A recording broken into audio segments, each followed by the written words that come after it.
All right, it looks like we are live streaming. Good evening, everyone, and welcome to the, I've lost the date, May 26th board meeting for the Ojai Unified School District. Please join me in standing for the flag salute. I pledge allegiance to the flag of the United States of America and to the republic for which it stands, one nation, under God, indivisible, with liberty and justice for all.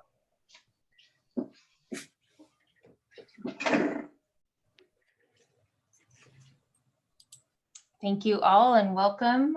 We did have a closed session meeting just prior to this, but there is nothing at this time to report out. There was no action taken. And I believe there are no emergency additions or modifications to the agenda tonight. And I know we're still missing Thane. I believe he'll be joining us shortly. He may have technical difficulties, so we'll just kind of do this beginning part slowly. Taiwo is coming as well. And Taiwo will join us as well. Great. So do we have a approval for the agenda tonight? I'll move to approve. I'll second. So we have Jane moved and Michael seconded, and we'll do a roll call vote, although we don't have Thane yet. Jane? Yes. Michael? Aye. Kevin? Yes. Shelley? Yes. And Thane is not in attendance yet. So that passes 4-1 or 4-0 to 1. I'm not sure how you score that. And we have approval of the minutes. I'll move to approve. Is there a second? I'll second. All in favor, Jane? Aye. Michael? Aye. Kevin? Aye. And Shelley, aye. So that passes as well. I'm not sure, I haven't heard that there are any public comments. Do we have? We actually received one public comment. Okay. And I will read it. It's from Deborah, and she says, hi, I'm a parent of a freshman and a junior at Nordhoff High School and would like to know why teachers are not holding regular daily class meetings on Zoom. My stepdaughter attends a private school and is receiving daily instruction during each class period. Also, is there a reason why some teachers are much more responsive to emails, offer feedback, and more regular instruction, while others have taken to very sporadic involvement?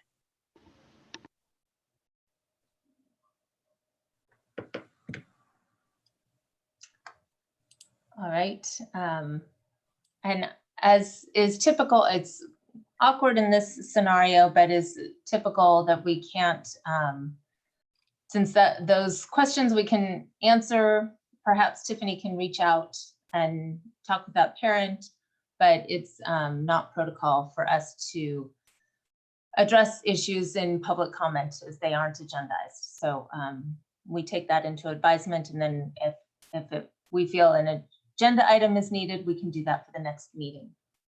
But we do appreciate public comments, so thank you. And I think that those are good questions, and that I've gotten good answers to some of those questions myself. So I'm sure Tiffany and Cheryl will do wonderfully. We now are at David, can you make it so I can share my screen? Yes. agenda item 3.2.1, which is hearing from Chuck Crawford as the CSEA president. And I'm going to text Thane and see if he is joining us soon.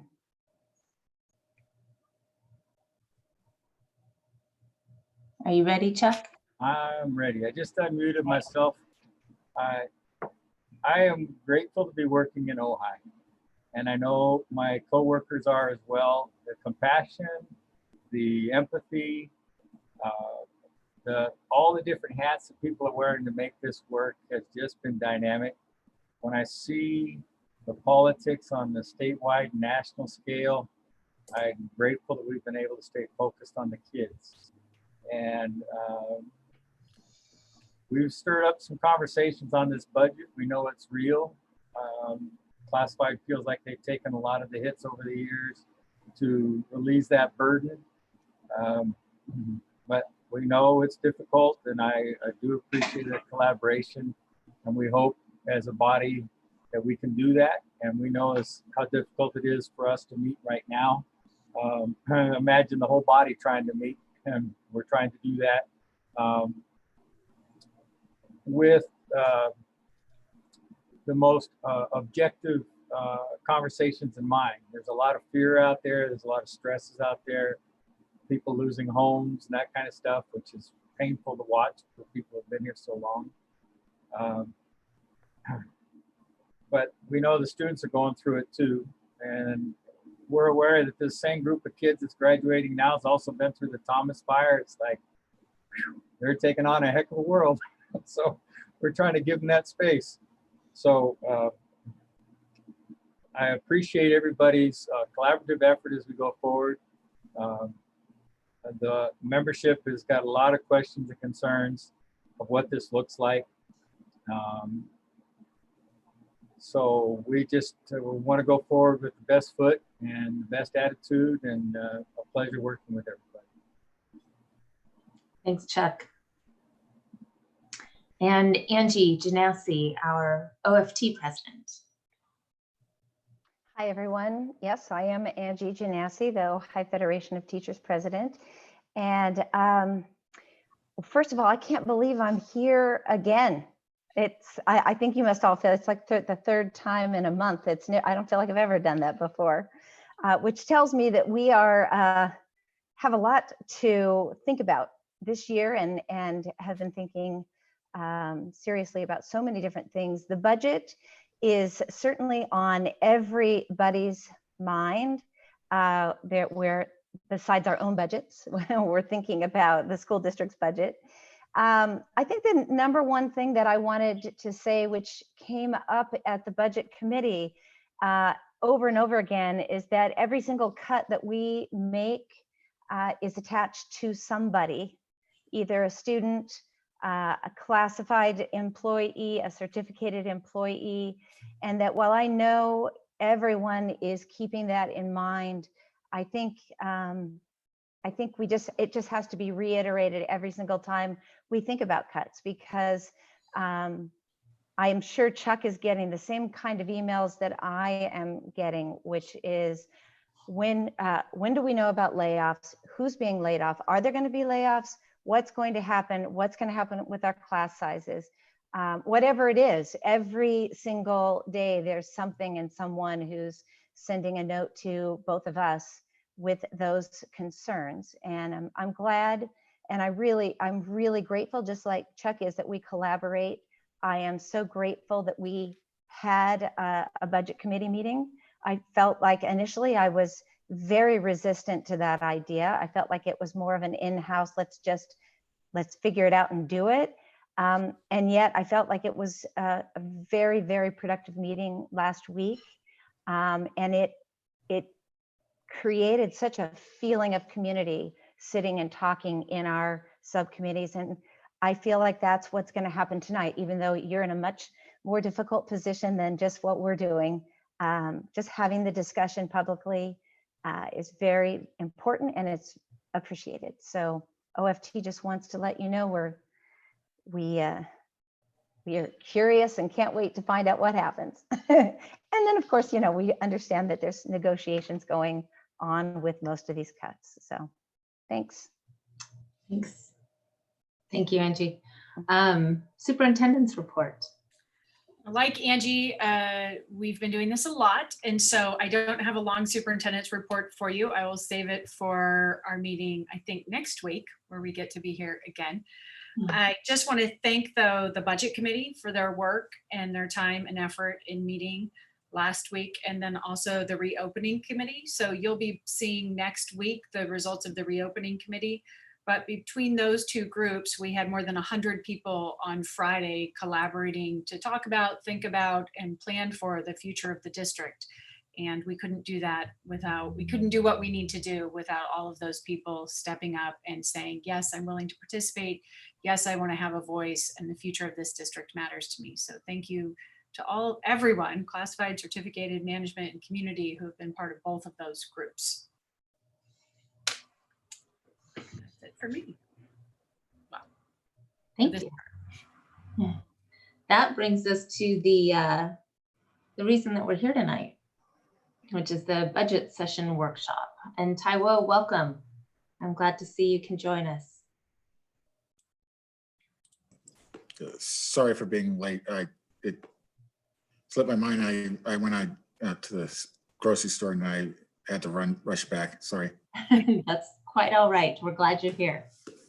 I will start this by just saying that, you know, as much as I sometimes think to myself, this might not have been the year I would have picked to be a first-year superintendent. I also can think that perhaps this might not have been the job that Taiwo signed up for in February, just a few short months ago. It was different, and yes, we had cuts, but it didn't look like this. And so just a huge commendation to him for all the work he's done trying to get to know and understand our budget. I know he has stayed up. I think we were talking last week, he was up till 4 working on these numbers. There's a lot of hand calculations in the numbers that you have in your board packet, because we were trying to get numbers for both Friday's budget committee and today's board meeting before the FICMAT LCFF calculator came out. So we were forcing some numbers. And so the caveat to the numbers that you have in front of you is that I would call them squishy numbers. And I'll talk a little bit more about why they're squishy, but we could not have done that without Taiwo, and we're glad that he's here and hope that he's glad to be here as well. Even though it's been a little bit of a rough couple of months to be starting this job, but thank you for your time and work in making this happen. And then with that, I'm going to go ahead and share my screen.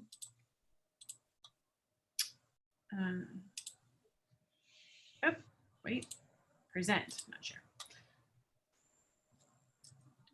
So I want to just start by going through the timeline. So to Angie's point and concern, the timeline this year is very unusual. It is difficult for everyone because the reality is there is no firm timeline. We have some set dates, but when will we know everything? The answer is, I don't know, and we're not sure.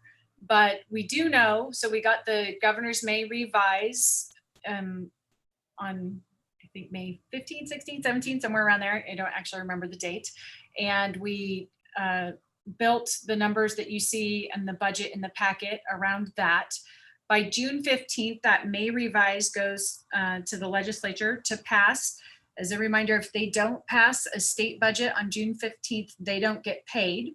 So even though we don't have the information that we need to really pass a good state budget, because we don't know, we've delayed taxes and some other things, we don't really know if we're going to get federal money, additional federal money, but they have to pass a budget before June 15th. I actually had a conversation with Assemblymember Monique Limon, and she was saying that they expect that the state budget will look fairly similar to the May revise, and that if there's federal funds coming, they won't know before they have to pass this budget. So the budget will be more or less based on the numbers we have at the May revise. Before June 30th, so then after June 15th and before June 30th, we have to approve our budget for next year and our multi-year projections. This year, I anticipate that there will be an August revise because we will have additional numbers, and then a fall revise because that's when the taxes will come into the state and we'll have additional information about state revenue. So I think that although we pass a budget on June 30th, and then typically we have a first interim where we kind of relook at things, I anticipate that we'll relook at the budget on a pretty regular basis once we get, every time we get new additional information. So for example, if there is federal money coming at some point, additional federal money beyond CARES, we may then want to revise our budget and bring it back to you and say, here's how we think that would impact our budget and what we would do with that. And Taiwo, feel free to jump in anytime. I'm gonna roll through this, and Taiwo and I went through this presentation last week, so on the same page. So state overview, some of you may have heard this at the Capital Advisors meeting last week. So mine is much more condensed in terms of the state overview than theirs is. But in general, the governor's May revision proposes a $15 billion reduction in K-12 funding, which is significant.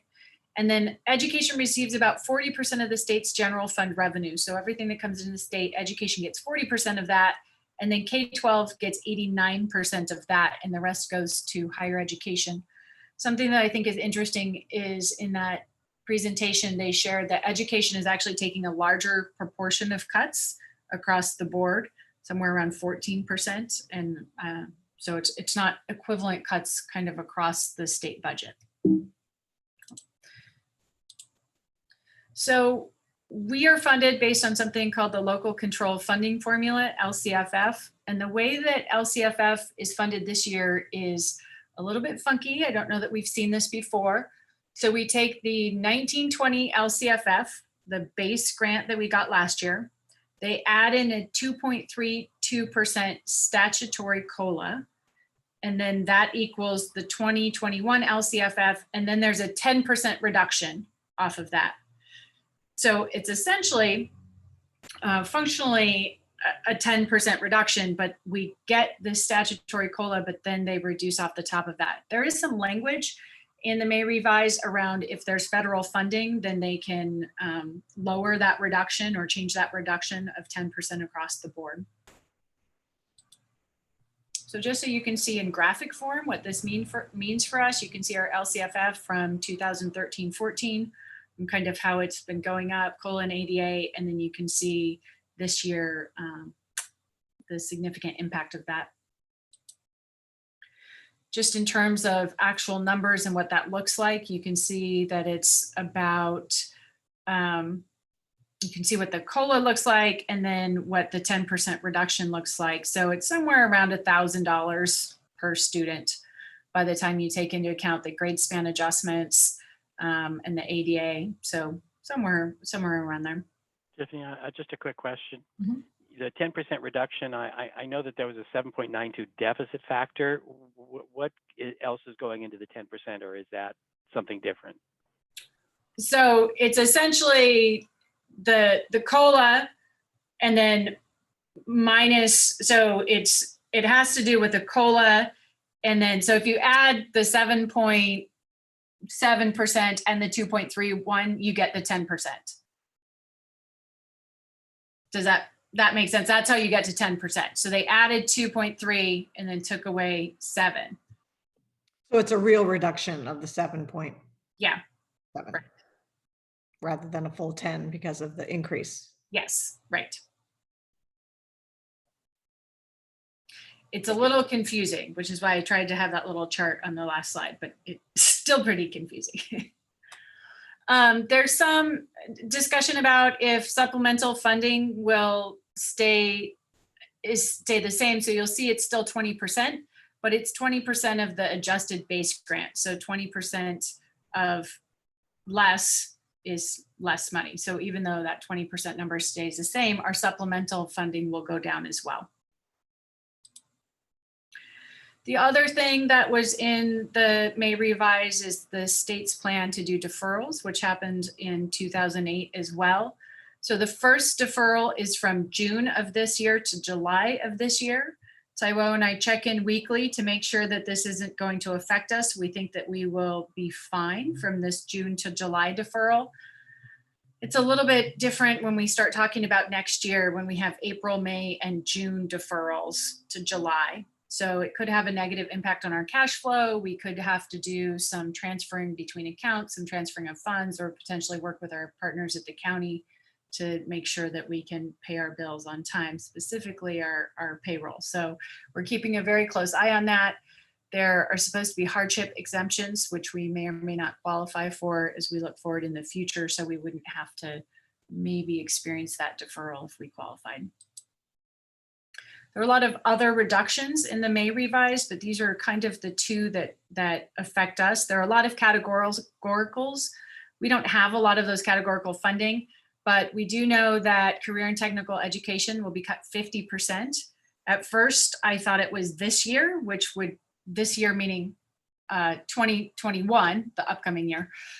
But 2021 is actually already funded. And so the grants that we received are already funded. And so they're not cutting the grants that we already got. So that's good news.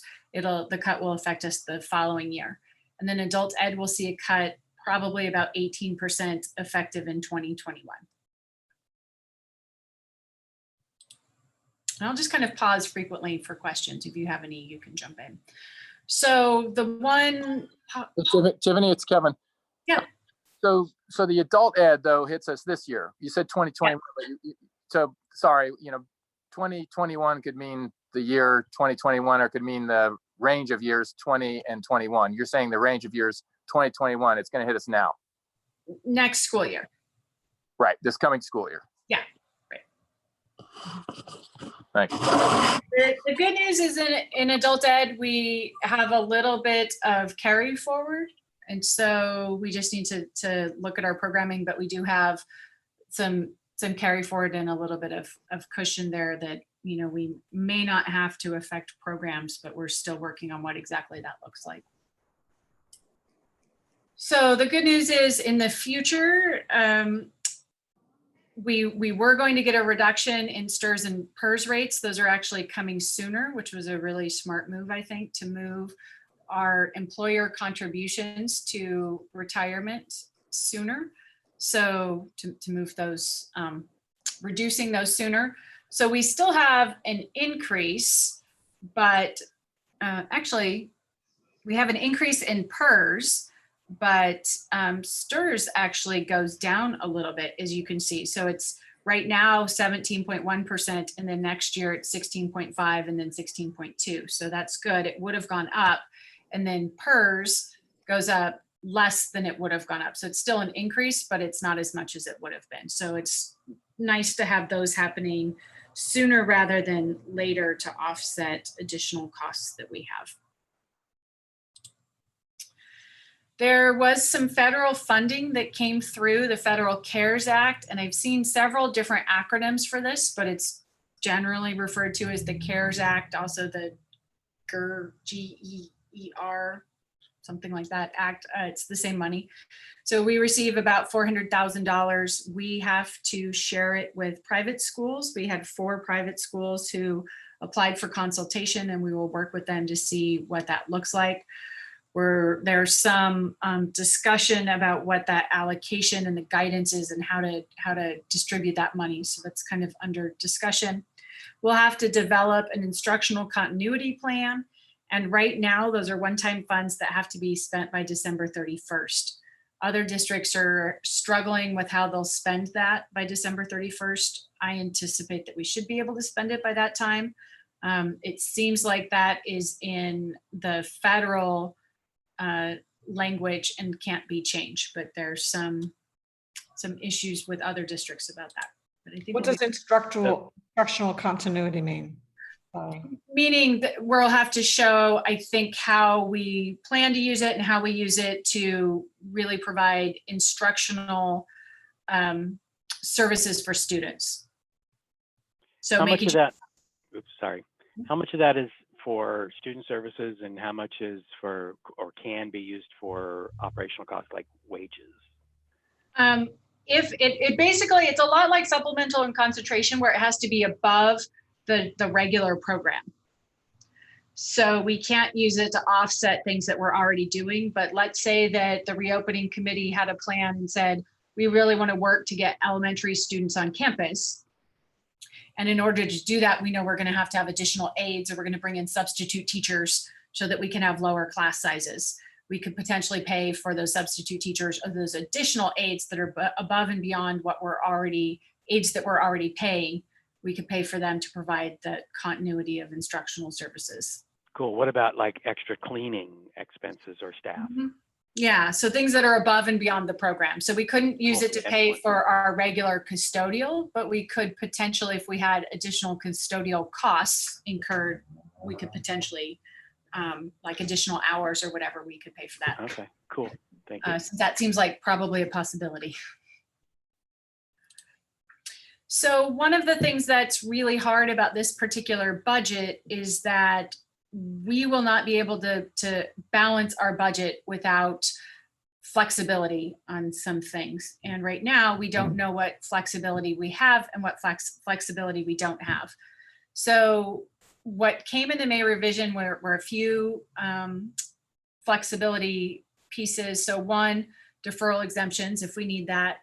Two, the use of surplus property sales for one-time general fund purposes. So in the past, we have been, I think the 7-11 committees have been hesitant to recommend the sale of property because we're limited in how we can spend the funds. So for right now, there's an exemption for that.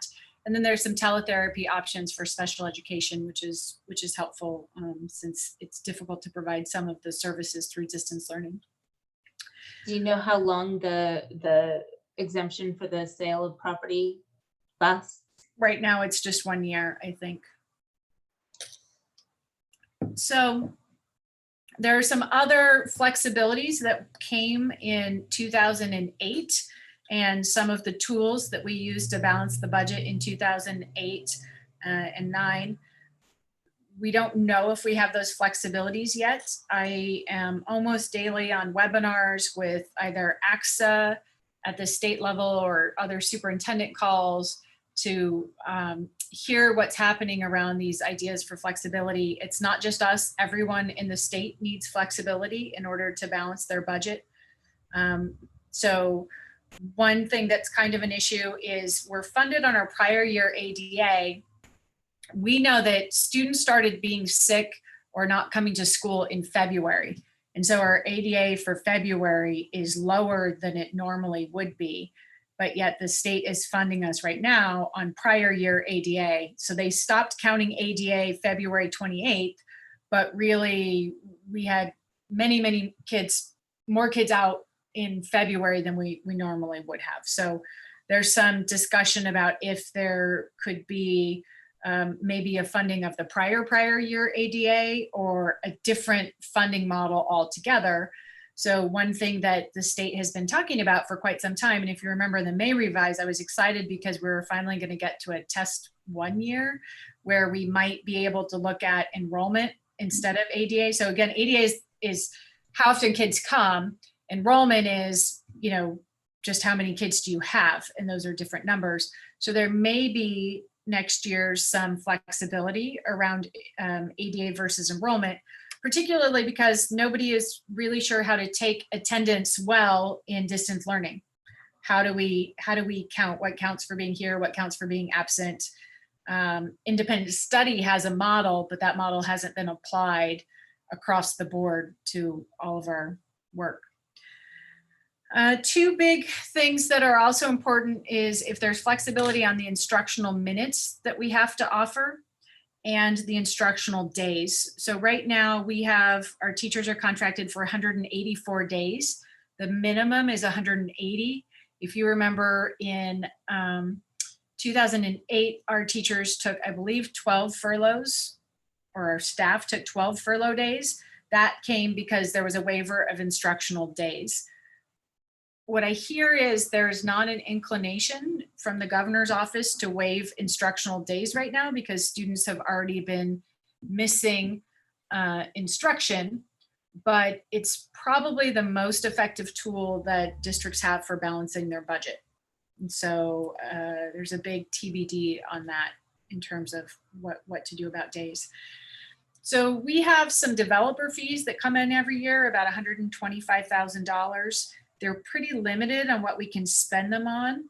In 2008, there were they lessened the restrictions on building fund developer fees. So it doesn't make sense for a district if you're sitting on developer fees that you're laying people off while you have a fund of money that you can't spend.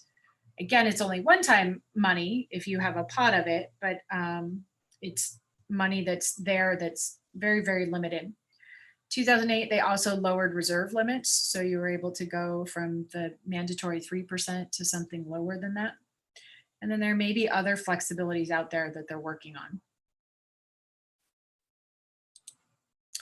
What you'll see is this is important because a lot of the things that we need to do, we just don't know if we can do them yet. although I hear they're working on it. So let's talk specifically about our budget. So this is just a little pie chart, and I apologize for the little white words there, of where we spend our money. So about 84% is spent on salaries and benefits. And then about 4% on books and supplies, 9% on services and other, and then 3% on just other outgoing. And so there's been some questions in the past about what makes up those, we call them the 4,000s and the 5,000s, the books and supplies category and the services category. It's a little bit of a misnomer because we say books and supplies, but it includes things like food for nutrition services. It includes gas for the buses. It includes other materials and supplies. So it's not just books, but it's everything that we need to run the district that's essentially a consumable falls into that books and supplies category. Tiffany, what year is this? This is for next year. For 2021. Oh, no, I'm sorry. This is this current year. Sorry. Got it. Thanks. And I was just gonna say, so materials and supplies would also be, you know, if you need a new faucet somewhere or something like that. Right. And things like paper, copy machines, those kinds of things. Services, so you can see that's just a breakdown of insurance, dues and memberships, housekeeping, so like utilities and all of that comes out of here, water, equipment repair. Professional consulting seems, and travel seems kind of high. When I was looking at this today in our travel, for some reason, and we'll need to correct this, but we have, one, it includes mileage that we pay for people who travel around the district or travel to other places. Two, we had a conference this year that we spent restricted funds on, so we could only have spent our CSI money on things related to the improvement of Matilaha and Miners Oaks. And then in this travel category right now, for some reason, we have like $27,000 in induction, which is the program for new teachers that we pay to BCOE, which probably belongs in one of these other categories. Professional and consulting, that's some of our, like our student information service, our fiscal software with the county, some of our special education costs. Actually, a large portion of this is special education costs. So if we are paying for a student to get services somewhere outside of the district, or if we're paying for additional services inside of the district, it comes out of this professional consultation category. So this is a mix of restricted and unrestricted. So some of these things are things we have to spend, and some of them are things that we choose to spend. And I'll show you in a minute how we're looking at this next year.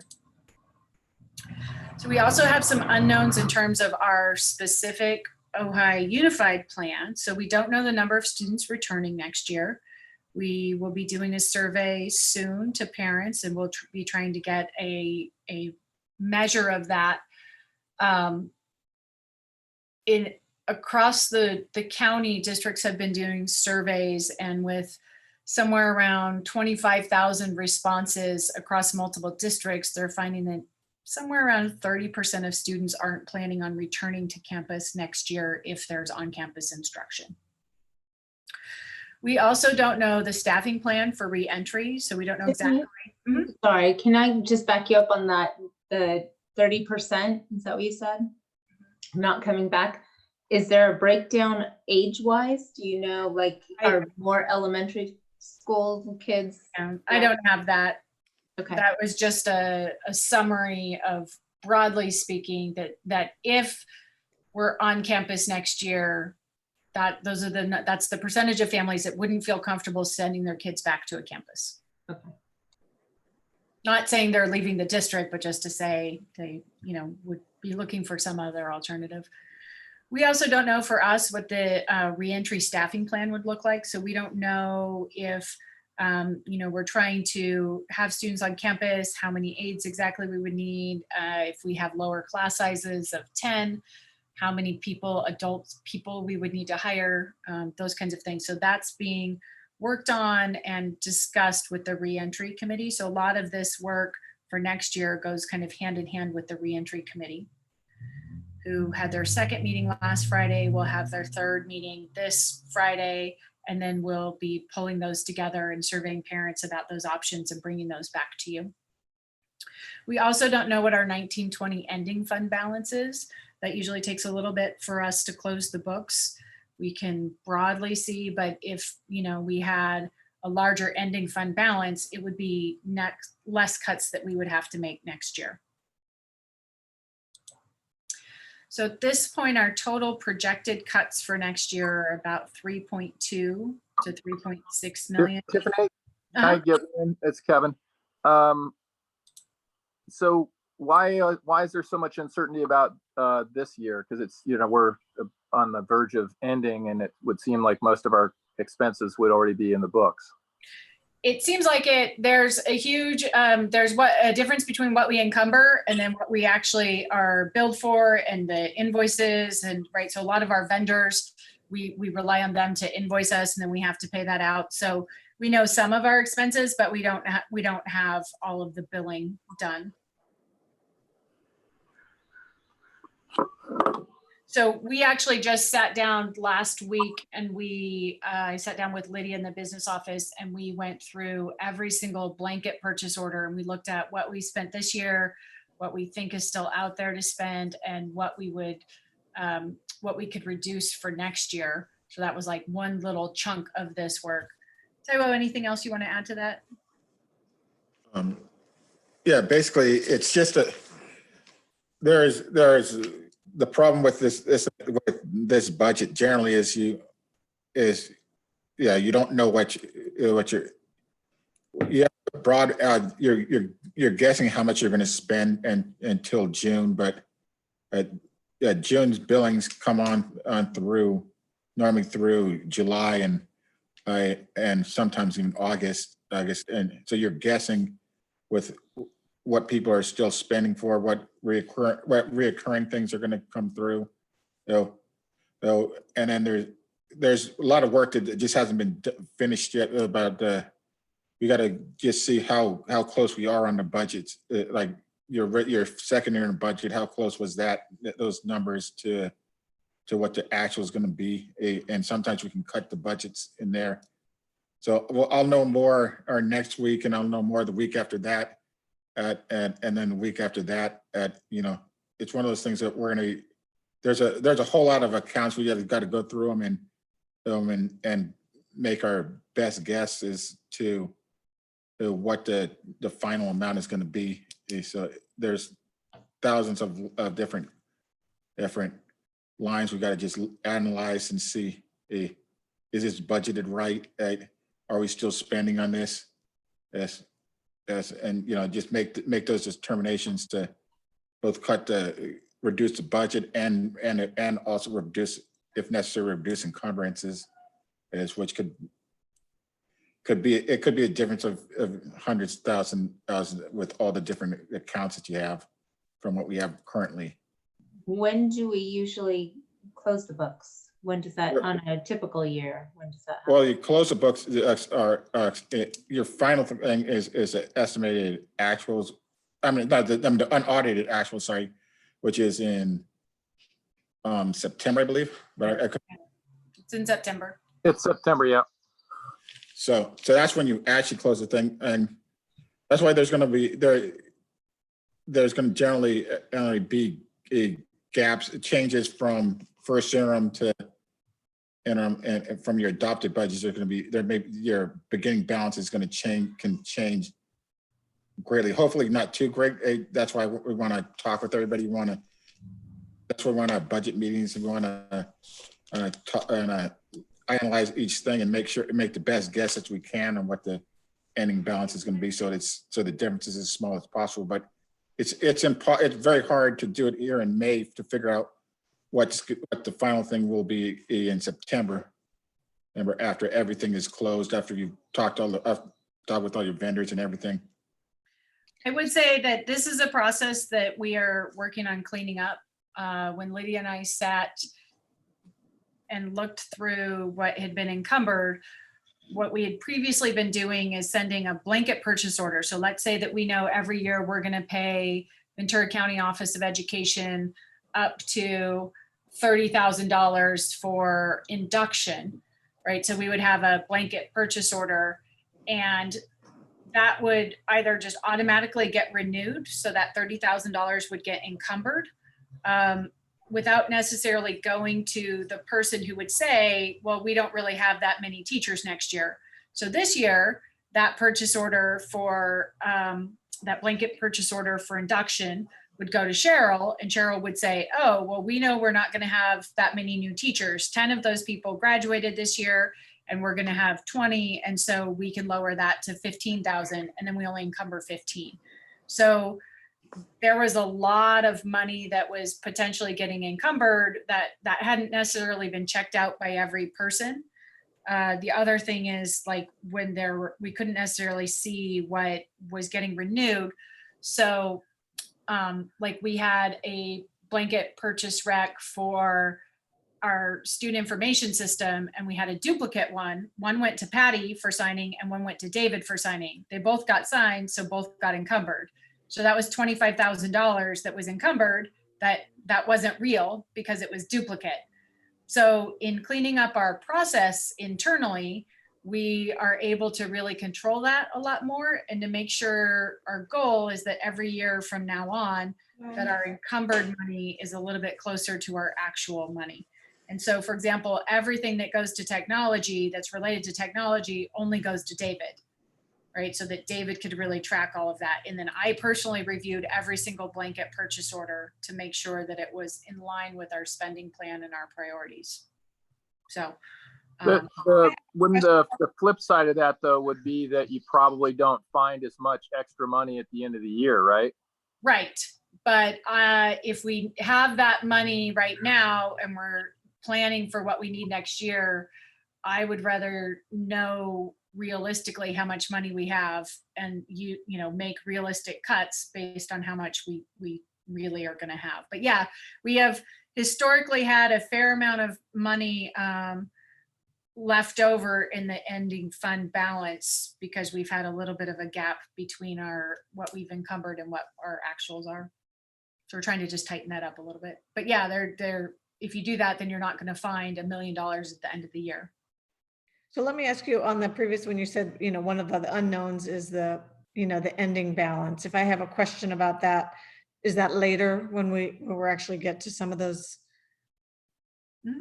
I mean, I'm looking at the March ending fund balance versus the one that is in tonight's budget, and I have a question about that. So should I address that now or? Probably later, and I don't think you sent that to me in advance, so I don't have, I might not be able to pull that together because I didn't pull March. I don't have Marches out right now. Okay. But yeah, at the end, certainly we could go through that.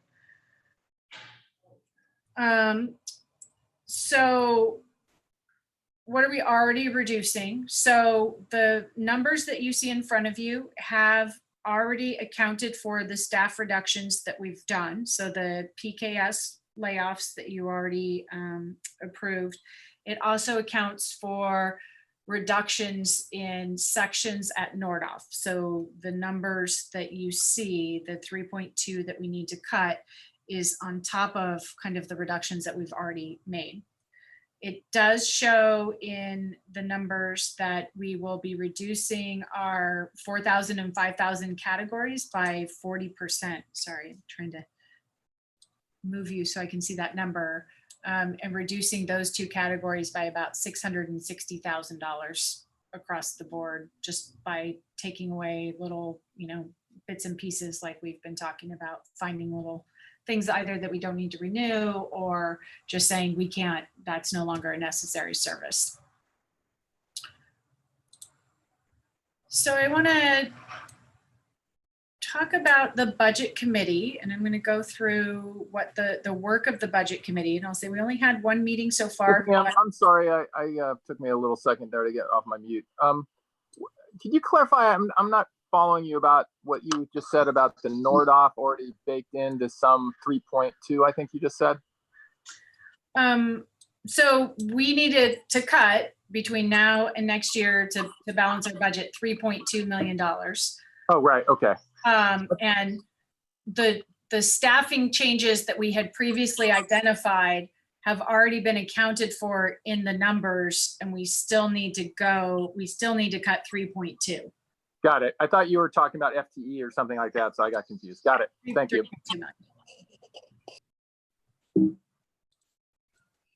So, so we had our first budget committee meeting, and it certainly shouldn't be the last, but on Friday we met and we tried to have even groups. We had a last minute cancellation, but we had a classified rep, a certificated rep, a management rep, and then a community or a parent rep. And we had 4 groups of 4 so that each group could look at and discuss all of the following proposed cuts that I'm going to share with you. Each group ranked each idea and provided feedback. And so the rankings were: 1, they would definitely consider that a cut needs to be made. 2, they would strongly consider or recommend that a cut needs to be made. 3, possibly, and 4, this is a last resort. So each group came to consensus and picked one of those numbers, and then provided narrative feedback on each one. And let's see, so Angie and Chuck were both on the committee. Taiwo was listening in. Cheryl and I were making the groups, but did not actually participate in any groups. So we tried to have, we were separate.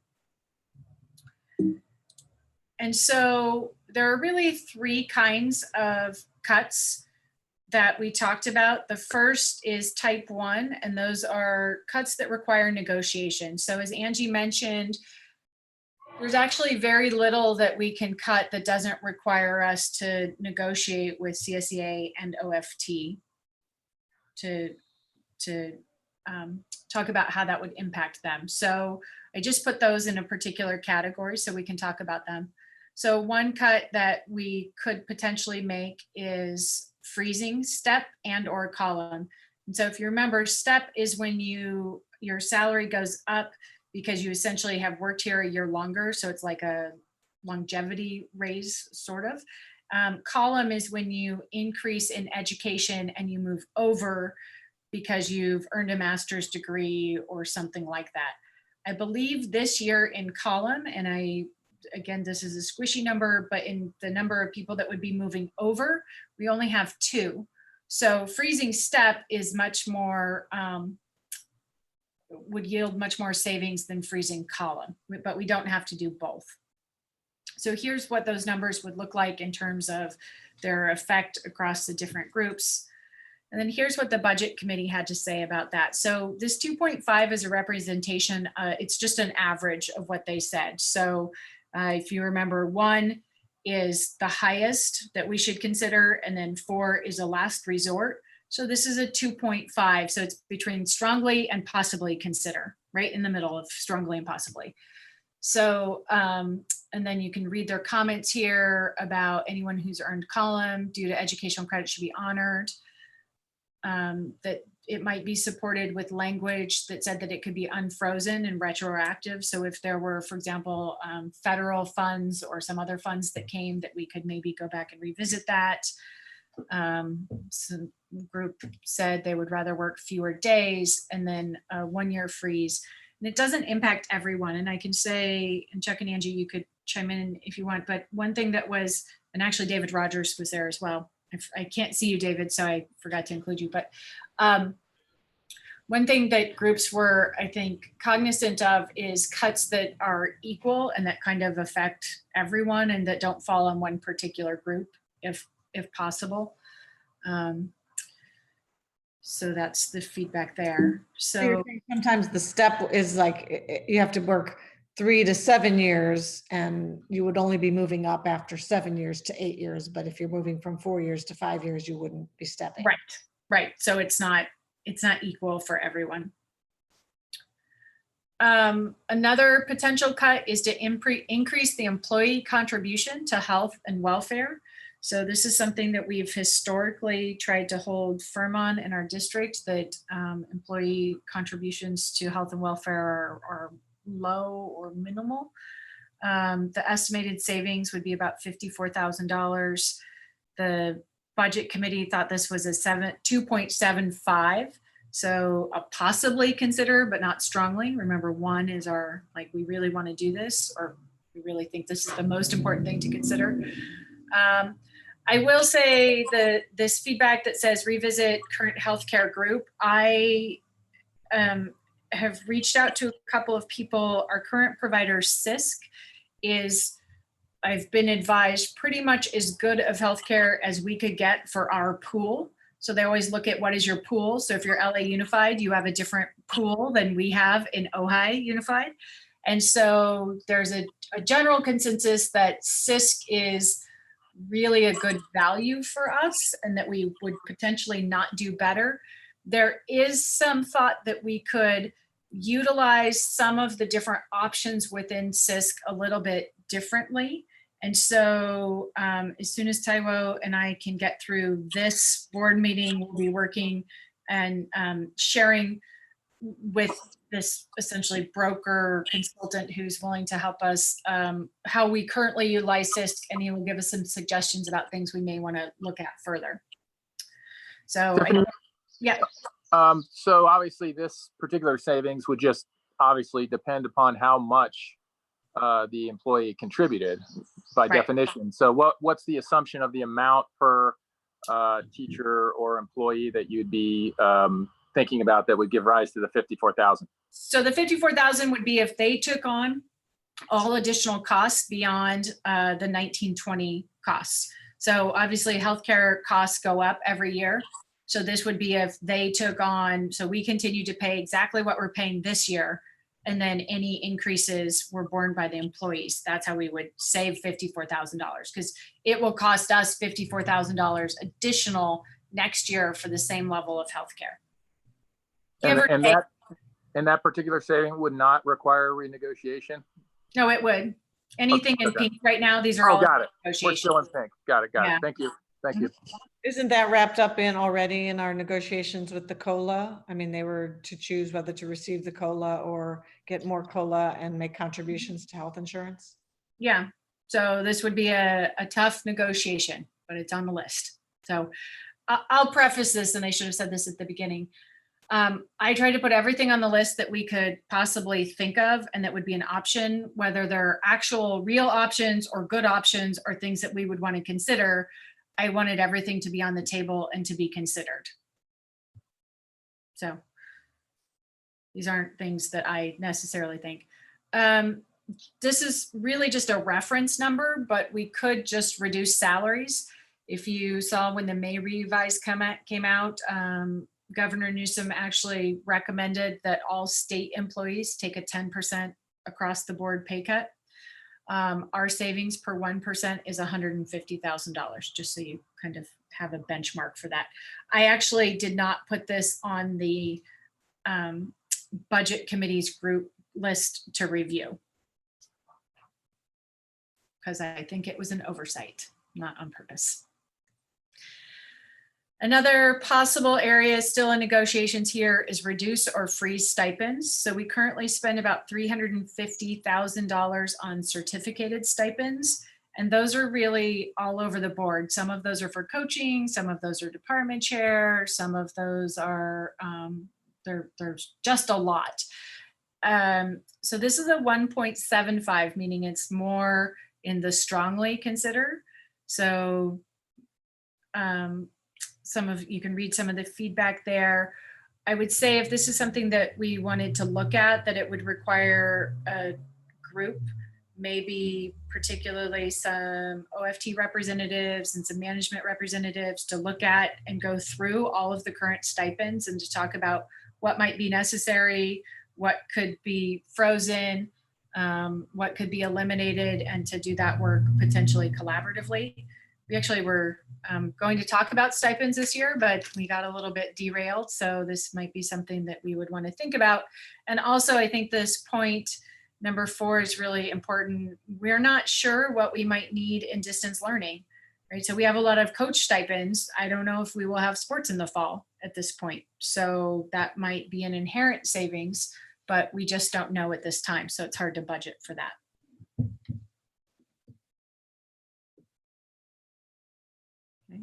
Any questions? All right.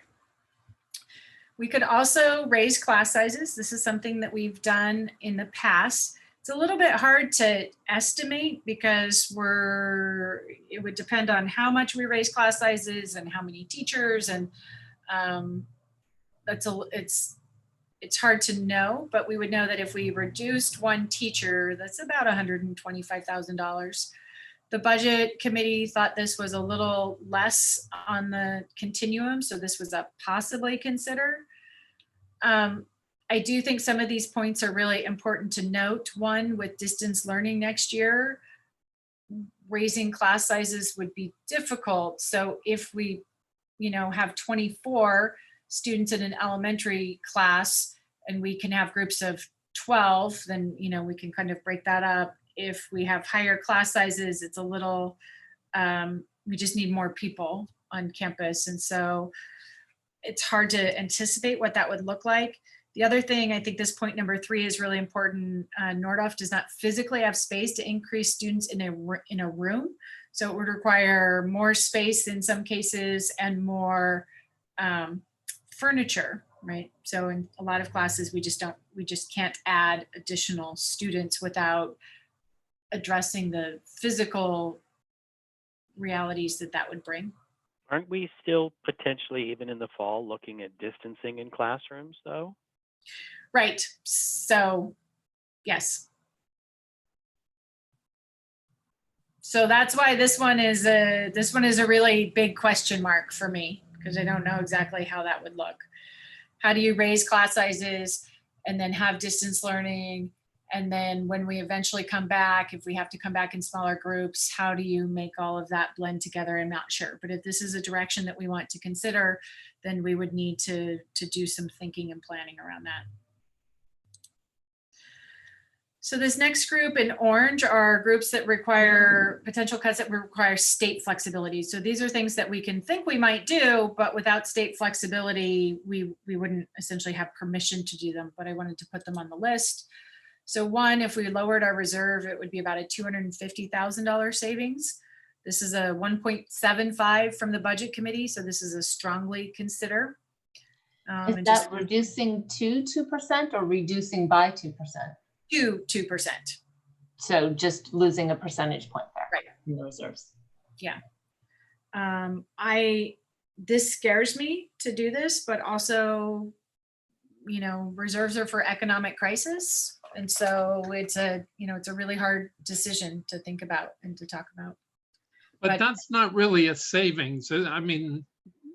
No, it's just money we would spend. Right. So yeah. In a year. I'm concerned about characterizing it as savings because we're going to have to pay it back. The question is timing. Yeah, I use the word savings kind of liberally throughout this, but not everything represents a true savings, but I was trying to be consistent. But yes, it's not necessarily savings, but it's money. Yeah, you've got to pick a word. I understand. Yeah. In 2009, we went down to 1.5. Yeah. But we also, my sense is that we know this year is going to be hard, but we know next year is going to be harder, perhaps. And so if we reduce the reserves now, yeah. Well, it might not be harder in terms of what the state is experiencing by next summer. We've got the economy. I don't know that will be worse than this year. I would say our, in everyone's multi-year projections, it looks worse next year, the following year, than it does the upcoming year, for a variety of reasons. Partially, it's that funded on prior year ADA. So if we have 30% of kids that don't come back to campus and we're funded on prior year ADA, that's going to decimate almost every district. But also the state is looking at last year's revenues, which was a full year. And this is the year that we're really getting hit with the economy. So it would show up next year is my assumption. Yeah. So this is our one that was across the board unanimous. Everybody thought we should definitely consider to see if there are funds that we could use that would come out of the building fund. We've already been kind of exploring that to see if there's anything that we could utilize the building and developer fees for. I think we're making some progress. We definitely have to consult with legal on this. But if there were flexibility at the state, this would be a place where we could potentially pull some money from. But it's not a lot. This was not money that we would use, say, for trying to put in solar. We could, it could potentially, we had allocated solar in our bond, but yes. So you could think of this as being closer to bond money than general fund money in general. Okay, just because I remember at that meeting, the capital advisors meeting, they recommended, you know, solar because utilities are going to be going up and up and up and up. Yeah, so if you remember, we talked about solar a couple of board meetings ago, or maybe 5 or 6, I don't actually remember how long ago, but solar is definitely on our list.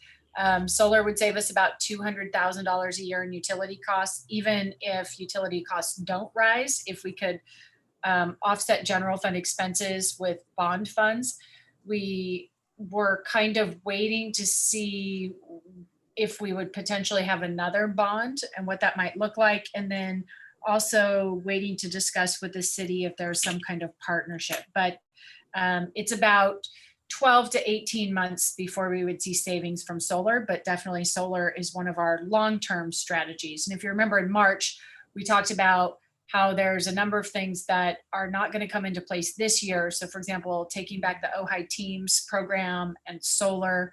So those together are about $450,000 that in savings that we would have, not this year, but the following year. So not 2021, but the next year. Is Teams part of that consulting category that you had earlier? Okay. Yes. So another option, and you'll see this was rated again pretty strongly by the budget committee, was to reduce the number of school days. I think because that has a kind of equal effect on folks. The savings per school day is about $71,000 a year.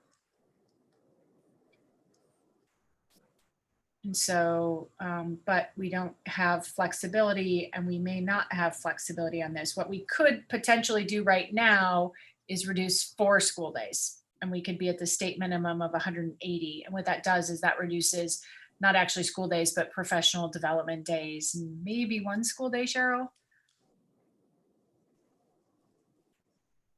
Oh, you're on mute. I always forget. There's 184 days, and all the 4 are definitely teacher prep and professional development. So we could reduce 4 days, and those would be teacher days, but not student days. Okay, so other cuts. So these just broadly, we could consider cutting non-core programs, and we could cut art. We could potentially cut music, and we could do this at any level or at all levels. We could potentially cut PE. PE does have mandated minutes, but we could have an independent study model for PE to have minutes, especially if we're doing distance learning. The budget committee did not like this. This is a 3 out of 4, so possibly. And then here's some thoughts about that. And I would again say that I'm putting everything on the table, but not specifically recommending. I know our art and music programs are incredibly valuable to our community, but I wanted to put it out there as an option. We could sell property if we had property. So this was a kind of middle, strongly considered by the budget committee. Some thoughts there about specifically maybe selling TOPA, looking at the district office. Tiffany, can I ask about the previous slide? Mm-hmm. The non-core programs. Does CTE fall in here anywhere if CTE is being cut? by 50%. Yeah. That's next year. Mhm. How do you know, have a sense as to how much of the general fund we spend on CTE? So CTE is interesting because we get specific dedicated money for CTE, at least next year. And so we could cut CTE. We would also be losing kind of equivalent funding. So it's non-core. That would be a cut that I would potentially have on for the following year to look at once we lose those grants, what that might look like. Also, actually, no, that's not true. Yeah, so some of our CTE does fall under art. So video, graphic design. So those are in the kind of art category. Dance is in kind of the art category. So the other CTE programs would be potentially the environmental studies program, maybe the emergency first responder, which is one section, and then maybe auto welding. There's only other pathways that we have. I hate cutting any of those, just Yes. in case you were curious. Yes, me too. CTE is my passion. And I would just say as a side note, the CTE programs that were offered countywide, which we didn't have a lot of students participating in, but those have also been reduced dramatically. So there's even less options now for students to have access to those kinds of programs. Close schools. So we could potentially look at closing schools, an estimated savings of about $250,000. The budget committee, this was a little bit stronger on the list, looking at it in concept. It's a little bit difficult. The timing of this isn't great to save money this school year, right? Because it's a process that takes a while. I would say potentially, but more likely if this were for the following year. It could happen if you really wanted to rush through it. I have to say we did quite a big study on this before, that it was not that big of a number. Right, Michael?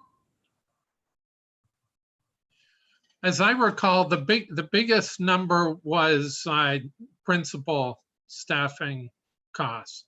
Right, that's what I recall too. It was staffing.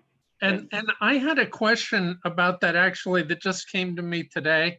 I don't know that we ever seriously looked at more principal sharing. And I've never been a principal. I imagine it's hard to do based on my interactions with principals. But I'm just wondering which would be harder, closing a school or having a principal manage two sites? So we just That's a kind of a rhetorical question at this point, I think, but something to think about. Just moved back to a principal share, having Robin oversee Summit and San Antonio, and then we moved back to having the Chaparral principal also be a part-time teacher. So this year we did make a couple of moves to save administrative positions at the district, or to cut administrative positions at the district. So we moved in that direction. Our other schools are a little bit bigger, so it's harder to do that. I understand. The reason it came to mind is that our elementary schools historically have been twice as big as they are today, right, in terms of students. And they're spread across more campuses, but the number of students and the number of teachers is historically, very low. Yeah. So anyway, I don't want to belabor it because we have a lot of other stuff to talk about, but I thought I'd throw it in. So the 250, Jane, is an estimate of essentially the principal, office manager, and then a little bit of custodial and ability to kind of redirect their water, electricity, that kind of stuff. Yeah, because what we had looked at the last time was, so if you bring up a significant campus, you might need an assistant principal. If you bring a significant number from another campus, you also need the secretary to help, like the one secretary can't handle it. The real, those students are still using water, so they're going to be using the water at the new campus. So it was pretty minimal, and the sort of the impact on the community was just, I mean, we voted 4-1 not to do that, not to close Summit because it wasn't worth the money. The only reason we closed the Summit the next year was because of the educational model, not for monetary savings.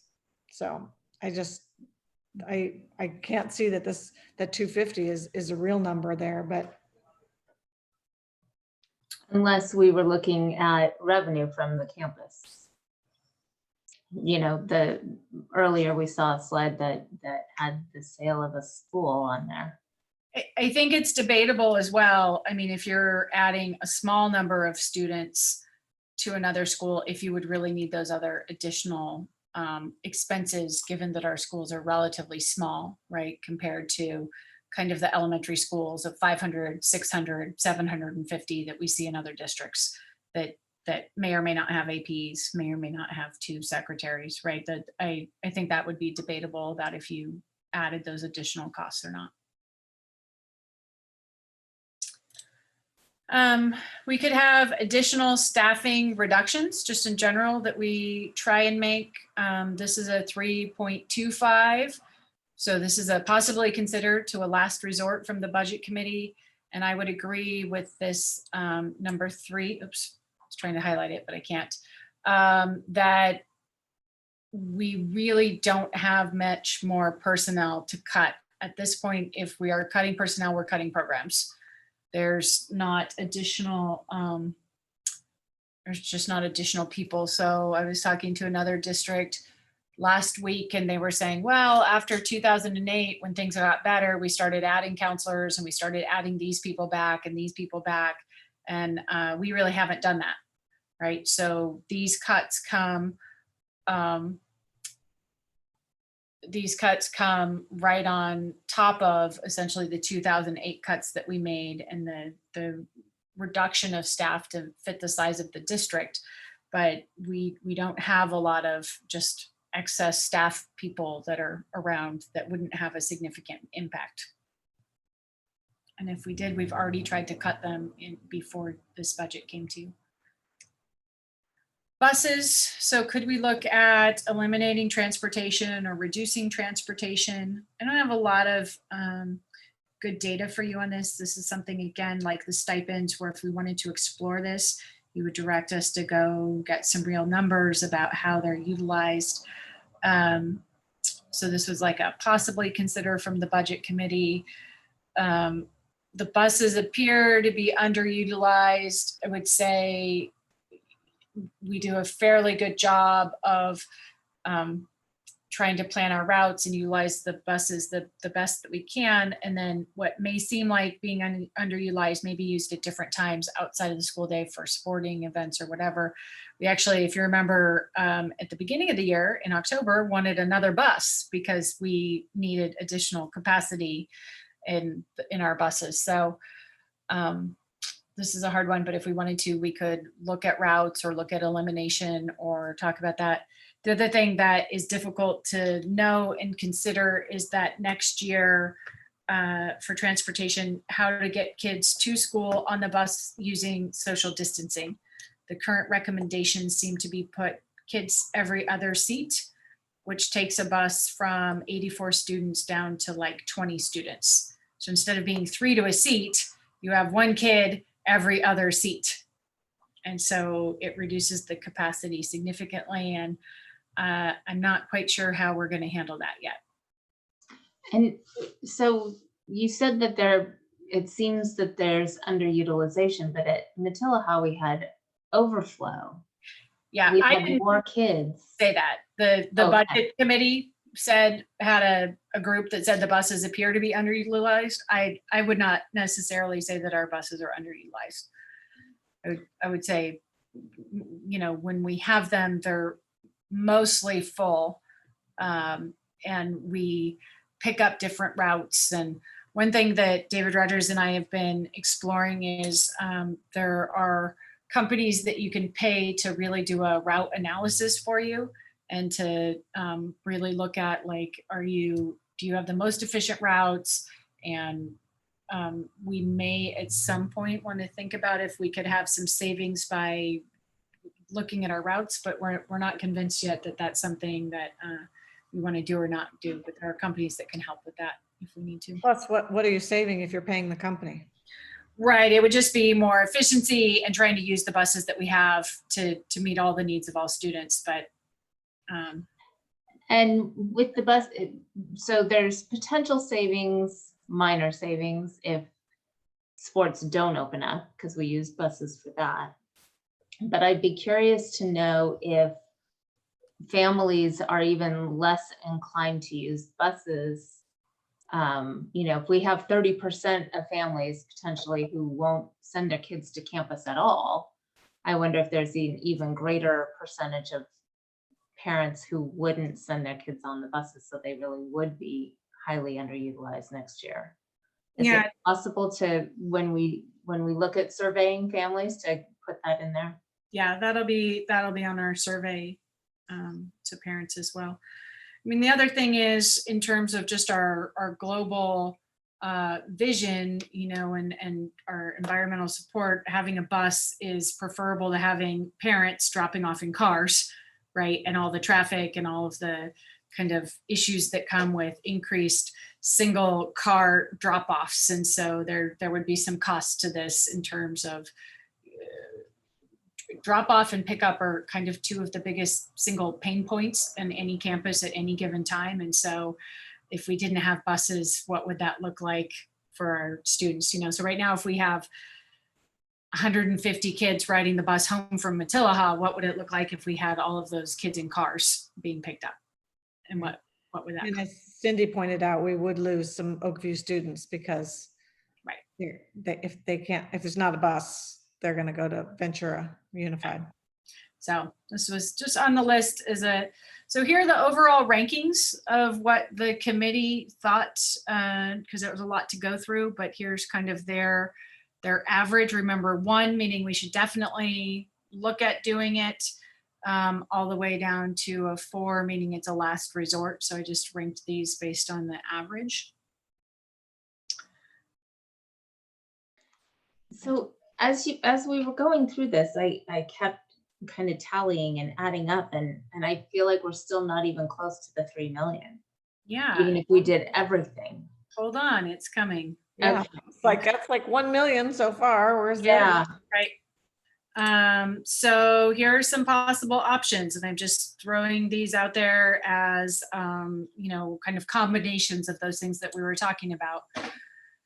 So here's one option. Let's say that we were able to use the building fund to offset costs, which is over here, the rank is number 1 of the budget committee.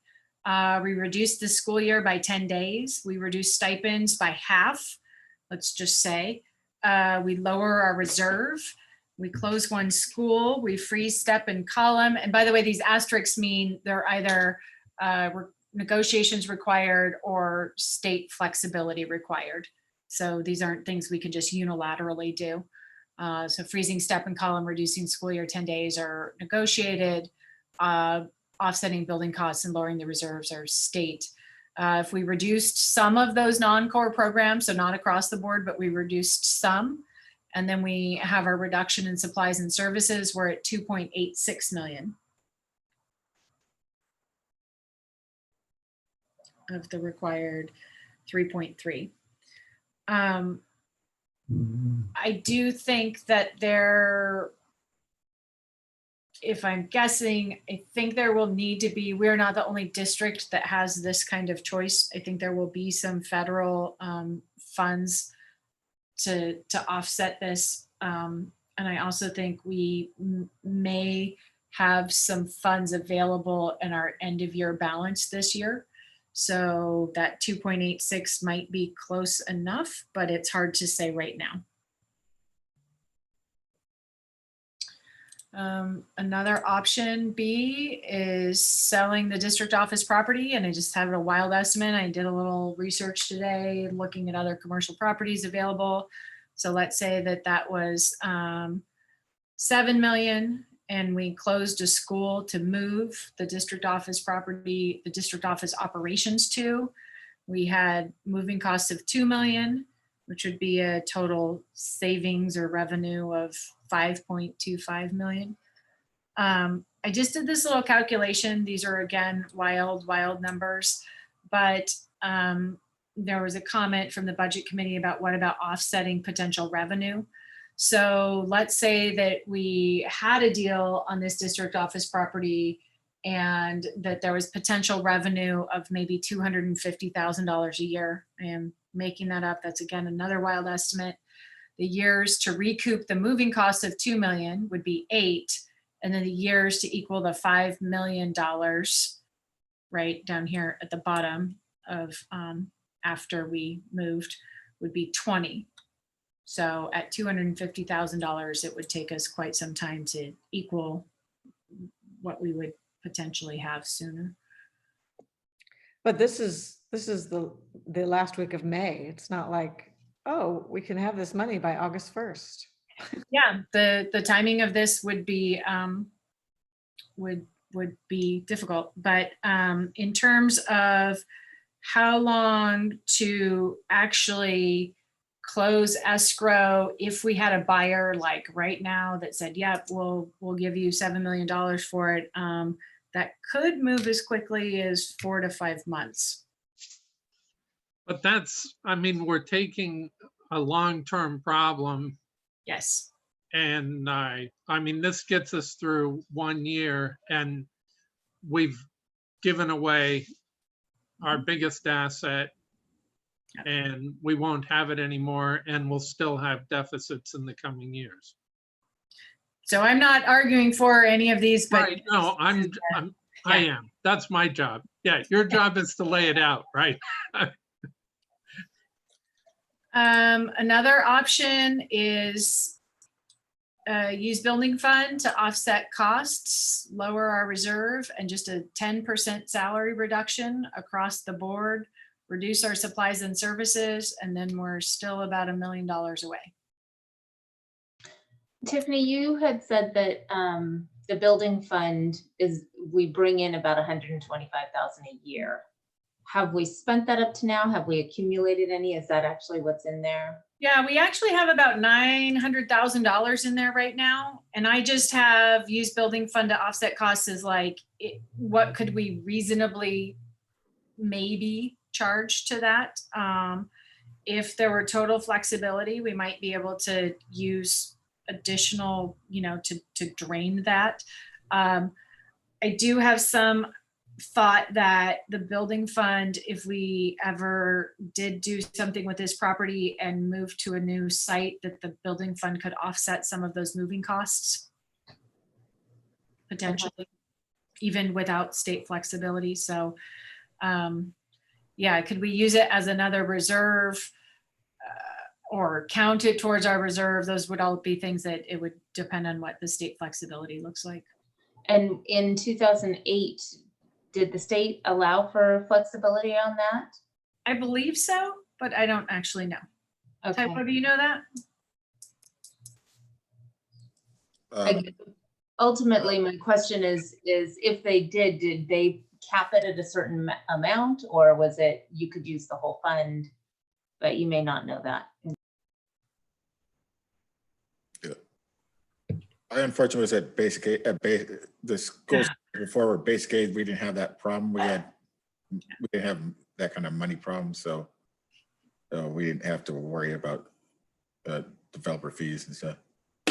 I just know that this is another, there are a couple of other school districts in our county that are advocating for flexibility to also use their developer fees, but I don't know exactly what that looks like.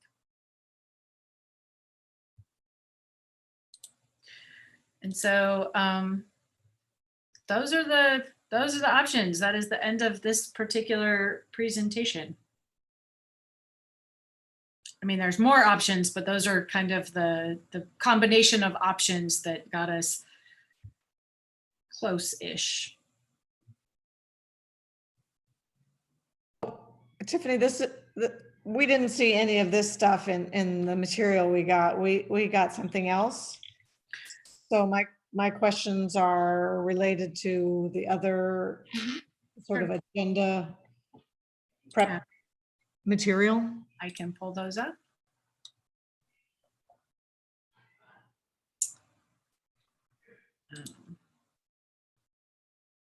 Well, I did send you over the weekend the budget committee work in advance, so we did have to get to see that a little bit. Oh, I never got that. It was in the Friday update, which I think came out over the weekend. I know because Thane couldn't read it.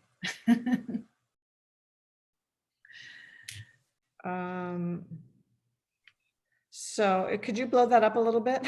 Sorry. I eventually could read it, and it wasn't a literacy problem. No, I fixed the columns for you. I know, I'm kidding. So the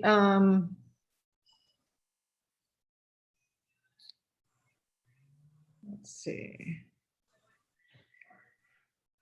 Salary enhancement OFT, the 2.45%. Yeah. That doesn't match the COLA of 2.31. So that. Tyrone, I just talked about that. Tyrone, do you want to take that one? Yeah, sorry, that was me. That was me fooling around in there's another spreadsheet that drills in that. I was actually just fooling around with different numbers and what the percentage would be, and I didn't change it back. So that's just me. That's me on the back end and doing scenarios and stuff. And it's just, so it's actually, it's related to a salary thing on how much what the benefits are, the increase in health and welfare benefits are. So it doesn't actually impact the overall numbers. The overall numbers are drawn from a different tab. So it doesn't, even if we change that percentage, it doesn't change these overall numbers here. So the numbers are linked to the salary and benefit tab, not to that, if that makes sense. Mm-hmm. So the in the first column, 1920, that has been changed, I guess, since what we last saw in March. Mm-hmm. Is that correct? I mean, usually if something has changed, we get a paper that says, you know, first interim, second interim. The last one we saw was third interim in March. It had the uncategorized fund balance at 1,118,000. So we're missing about 300,000.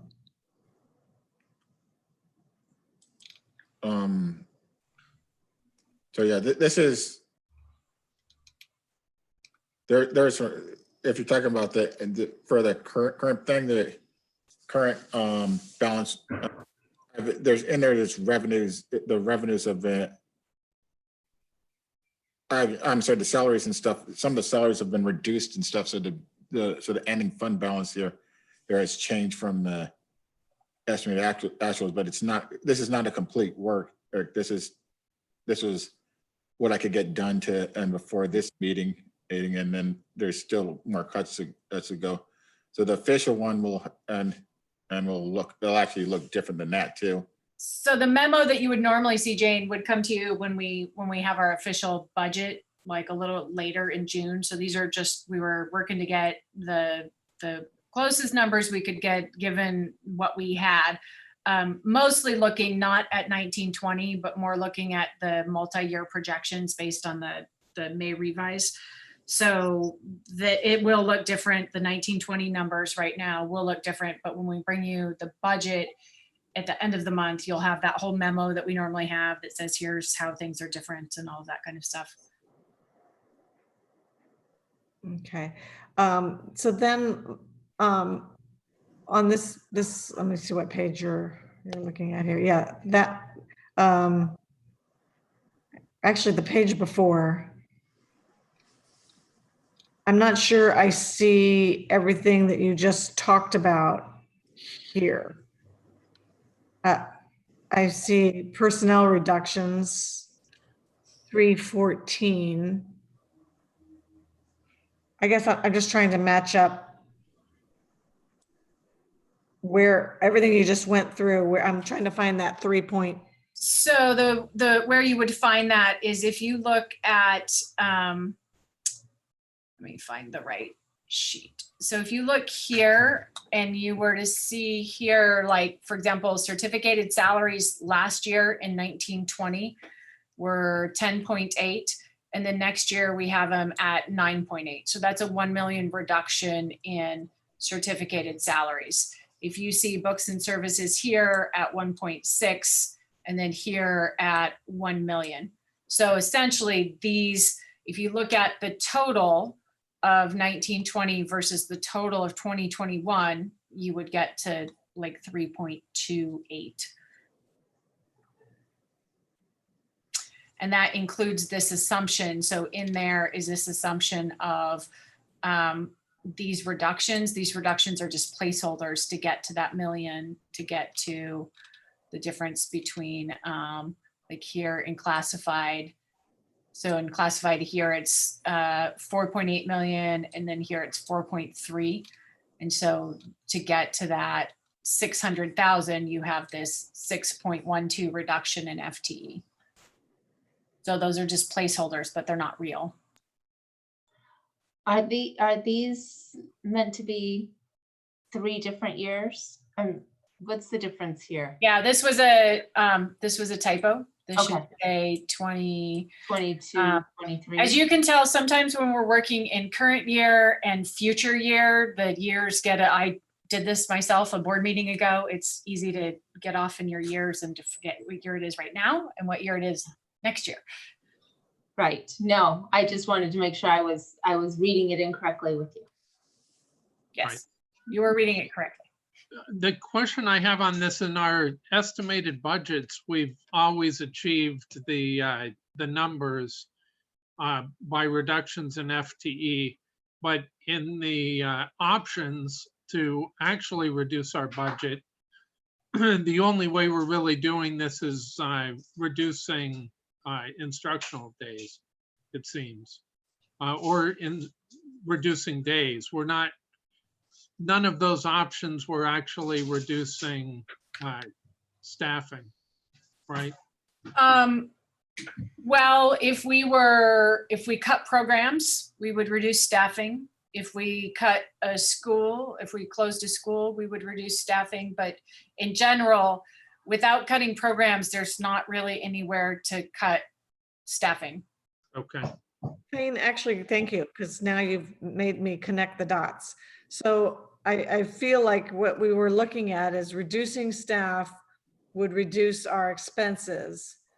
But then at the beginning, you said we've already reduced the staff and we still need to cut 3.3 million. We reduced the staff, what we approved at the March meeting. Mhm.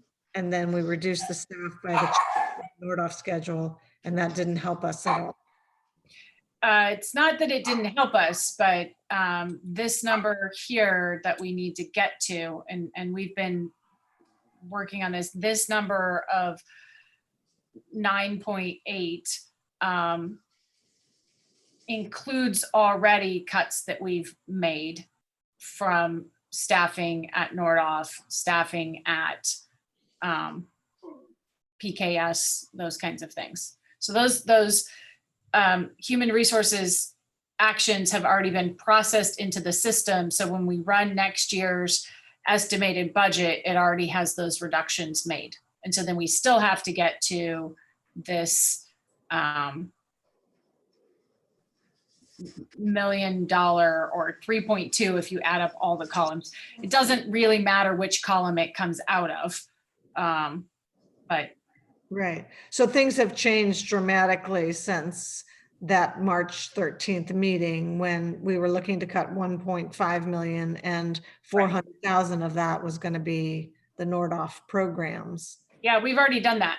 So if that were all we had to cut, we would be here saying, great, we've done that and everything is, we're still relatively whole. But So is that what we got, about 400,000 from the Nordoff? mhm. Yeah, give or take. Yeah, it seems to me we had more like a $4 million problem, and now we're closer to a $3 million problem. Yeah.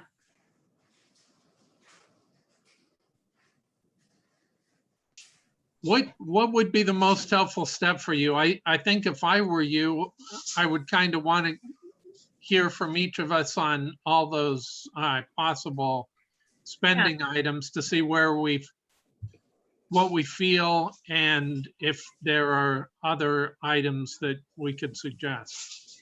Yeah. Not that there are, but. Well, and actually I'll go back to this, and I would say one thing that the budget committee did actually come up with other ideas. They were like, can we tap into LCFF money? And I would say LCFF money is already included in this. So in general, we can't, it's not a pot of money we can draw money from. It's already included in the overall budget work. There were ideas about fundraising, which of course we'd like to fundraise. Fundraising $3.3 million would be a little bit difficult, and it's hard we're always cognizant of ongoing funds with one-time money, ongoing expenses with one-time money. There were a couple of other things like, could we, reduce classified to 11 month and have breaks?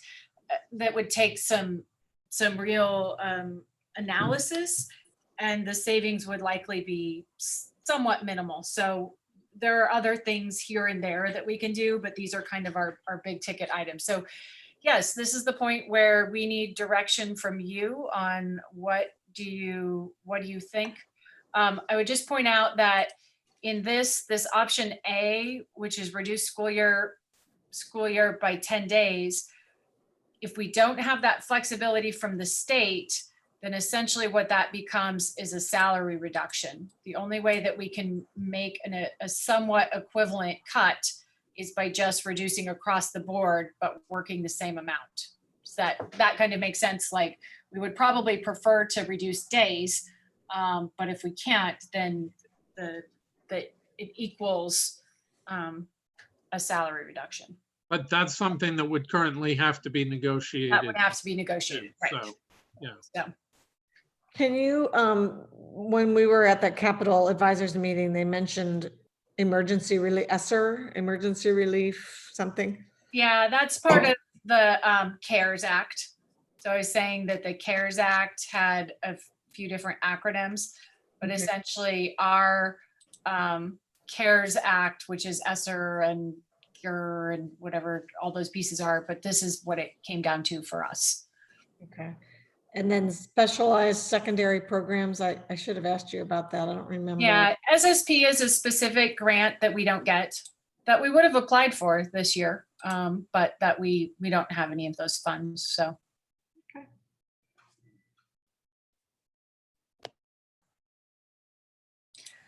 So Tiffany, the closing school, that option was just not disposing of the property, but just ceasing operations in a particular campus? Right. Okay.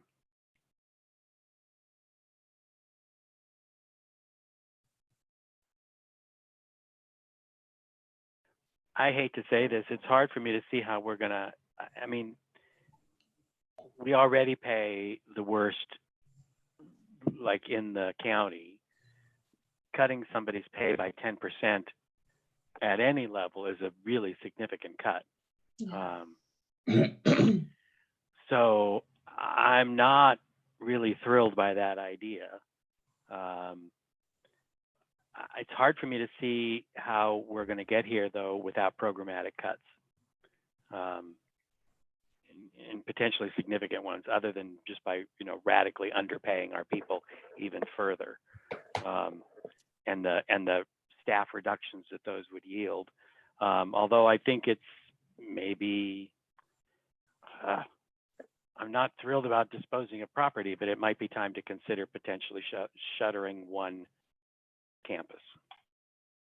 But then don't you have to have a 7-Eleven committee? Because the last ones did not say anything about selling property. No, I'm not talking about selling. Oh. Just closing it down and saving operational costs and moving people. I think you're gonna find we're gonna lose, I mean, like we did with Summit, we lost a lot of students, a lot of families. I don't see the value in that one. Yeah, I think if it's, like I mentioned before, just the idea for today, but if we can spread those costs across campuses rather than closing the campus, I'd be more inclined to look at that. I think for me, eliminating the non-core programs, especially PE, if we can do independent study. Well, first, let me preface it by saying I don't want to do any of these things. But you know, we're actively looking at leasing property, but that's going to take a long time to bring in money. You know, I was first not inclined to support lowering the reserve because I know we're just going to have to put that money back in. But I've thought about it in the past when we were dealing with the reserve, and I've been thinking about it more lately. And to be honest, it's not really a reserve because we're not legally allowed to spend that money, even if there's an emergency. We have to go and ask permission to use the money. And so if we're given permission to spend the money, I'd be inclined to spend it because, you know, it's not really our money to spend anyway. So if we can, let's spend it. Reducing school days, it looks like, I mean, nobody wants to do that either, but I think that's going to yield, you know, more funds. And then if we can use the building fund. It seems like the freezing the step and column, I don't know how much that's really going to help. Because it's so, well, especially the column, right? There are only a couple of people. And I would hate to penalize 2 people, you know, to try to solve a $3 million problem. Just to be clear, we could do either or, right? So we could Right, step. yeah. So keep that, column. yeah, the column doesn't appeal to me. And we can look at the buses, but I don't know. It seems like we're earning money on, well, I think this is 2 questions. One is whether we get rid of buses. That doesn't make sense to me because I think we're making money on the buses in the summer. But reducing or eliminating routes, it sounds like it sounds like one of 2 things. We're either going to not need those routes because kids aren't going to school, or we're going to need twice the buses to put 30 kids on 80, you know, seat buses. And we just don't know at this point. I think we need to find out more. Anyway, those are my thoughts for whatever it's worth. Kevin, were you going to chime in? Sure. One thing that just came to mind, I assume Camp Ramah is not having camp this summer, and therefore I assume whatever money we typically get for leasing our buses to them, we're not getting as well. So, right? True. Yeah, that's not included in the revenue. Yeah, I mean, I think I bring the same sort of worldview that I brought the last time we were, you know, looking at much less draconian but significant cuts. You know, I generally believe that the district needs to be run as an ongoing, you know, on an ongoing basis with a balanced budget. I don't see a lot of value in one-time solutions, certainly on a broad scale. I mean, I agree with, I think Thane, I would, we don't know a lot that the future will hold. You assume that the government at some point will take actions necessary to keep the school districts in some sense of solvency. So I wouldn't mind going lower on our reserve. I'm not a huge fan of selling property at all to solve, what seems to be a structural problem in our district with respect to the funds that we have available for our teachers in particular, vis-a-vis the size of the district.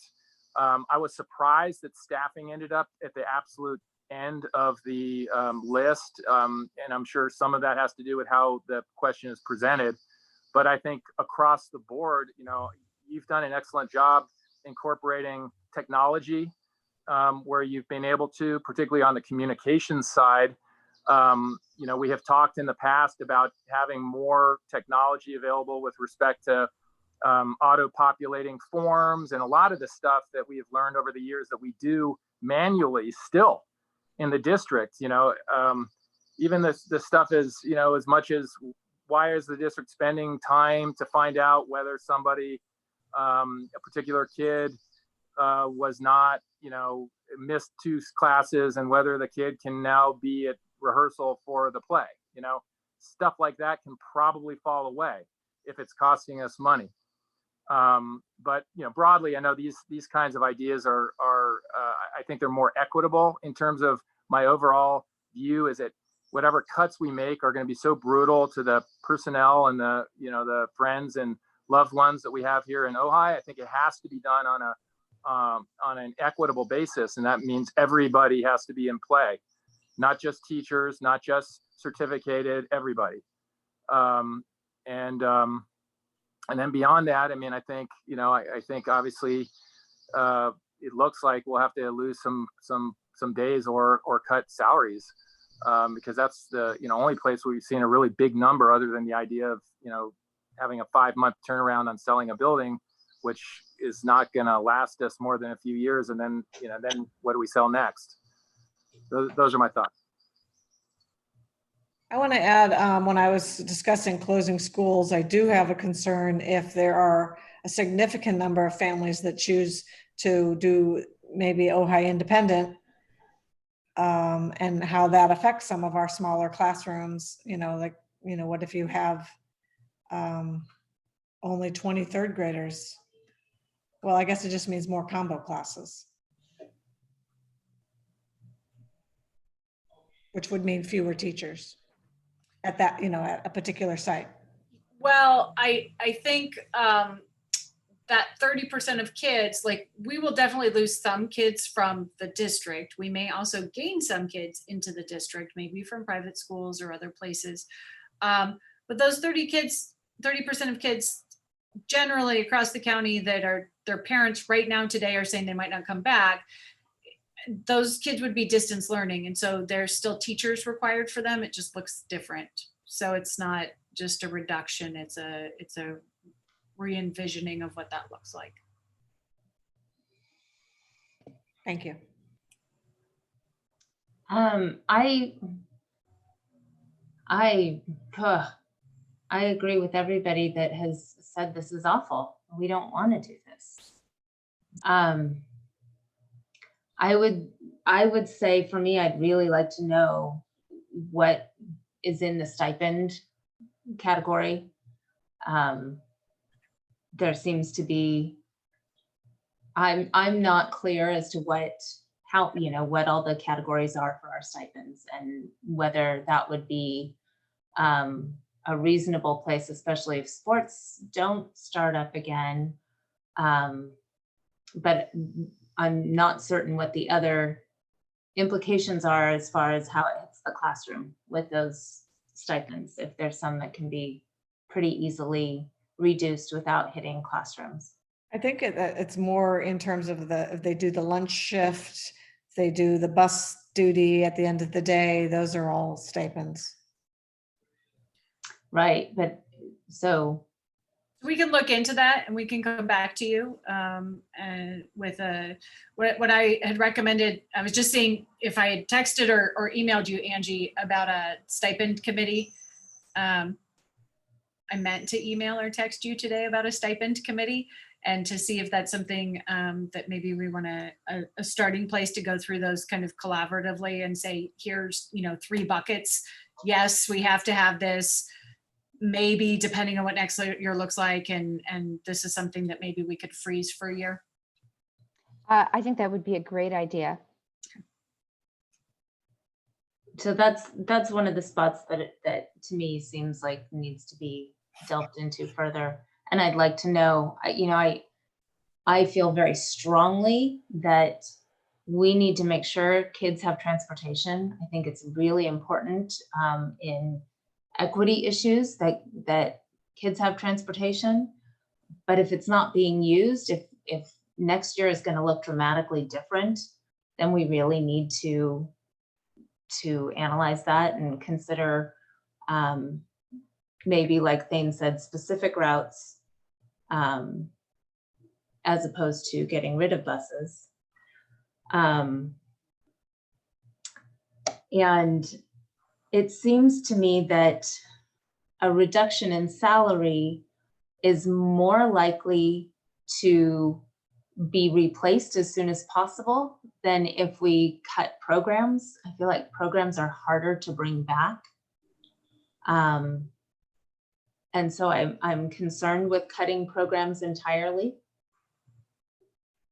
And I know it's highly unpopular, and I was not part of the board at the time that this was all really closely looked at, but I think it's time to look at schools and closing 1 or 2 schools. Now, I say that with the caveat that we also have to create social distance on campuses. And so is now the time to be bringing up populations on any one campus. And I agree that that making cuts across the board feels more equitable. And so I worry about if we were to close a campus, that it does hit a certain population harder than others and affects busing. There's a lot of trickle out from there, but I think it's a conversation that we need to have. Though I have to say that, Thane, your idea of sharing staff across multiple campuses is, you're right. If the principal at Topa Topa used to have 560 students and now it's only 350, why can't they also take the 100 students at San Antonio? And I would love to hear from principals on that, because it seems to me that consolidating kids at one campus would be far easier on a principal than having to really oversee 2 campuses and dealing with culture on 2 campuses. I know, but what about the families? No, I agree. I understand the argument from the families entirely. Yeah, I mean, it wouldn't be. But if you want to have the best and healthiest schools, and it's really detrimental to a school to share a principal, and not have them there on a regular basis, then I think we need to think of the families in that situation as well. I think creating the best schools we can with the resources we have is as important. There's just a supervision issue, right? So when principals aren't on campus, and Cheryl, you can jump in here, but it's difficult sometimes in an elementary campus. We'll call principals here for meetings, although now they're all in Zoom, but it's hard if there were an emergency or something to happen to not have somebody on campus who's kind of in charge of that. And you're right, all the culture and all the being there. Is it possible? Yes. Is the savings going to be significant? Probably not. So it would be, I think, something to think about if that savings is worth the impact to families or not. I think I need to get a better understanding of where your 250,000 in savings is coming from, because when we looked at closing campuses before, really it came down to the principal salary. Yeah, I would say it's principal salary, it's eliminating a principal, eliminating an office manager, and then eliminating things like, you know, probably just off of the top of my head, I know Topa is $7,000 a year in water and another $6,000 a year in electricity. I just happen, I'm just picking Topa because I know those numbers. Right. and But those numbers would increase if we increase the numbers of students. But potentially not. I mean, the water at Topa is because of the field at Topa, right? Which actually isn't even really watered, but so you're not gonna, it's not a per student, right? It's the landscaping, the field, all of those kinds of things. Yes, you would increase some with students, but it's, there's just cost to maintaining a campus. So Right. on the flip side of that, though, I also am not interested in creating another blighted campus, you know, another empty facility that's not being used. We've all looked at the bowling alley for umpteen million years now, and I don't want to shutter something and create just this other blight in our town. So I think, you know, while I think the conversation is needed, I can't tell you whether I think we should do it or not, because I haven't really analyzed it. But if the district office ended up moving, there's some possibility that the district office could relocate to a closed school. But then doesn't that diminish the savings that you were talking about as far as landscaping and In terms of landscaping, but then we're also not paying on this property, right? So we're switching that out. So we would still be reducing the overall expenses by one property, because we would no longer be paying for the district office water and landscaping and, you know, all that kind of stuff. but then we're creating, you know, potential blight right in the middle of downtown Ojai. Well, I'm saying if the property, if this ERN and there ends up being some development on this property, Right. moving to a school site could be a possibility. So that's kind of outside of closing right now, but it could be in the future, a way to utilize those school sites in a different way while collecting revenue from this property eventually, and would reduce the move off costs This seems like we're years off on that. potentially. I'm just looking at things this year. The other big, you know, offset on the closing campuses is how many students would we lose?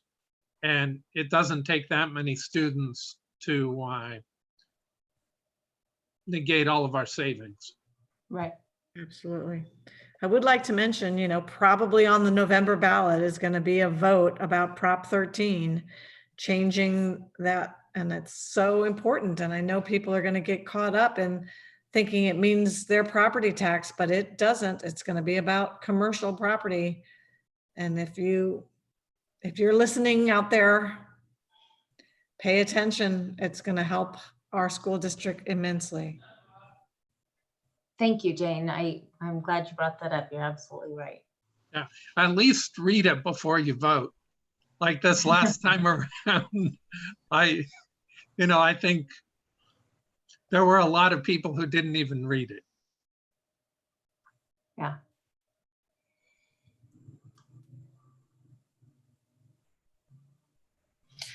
So what I have is that you would like us to come back to you with some more information about looking into stipends, some more, and I will say my closed school numbers was just a total ballpark. We could look into that.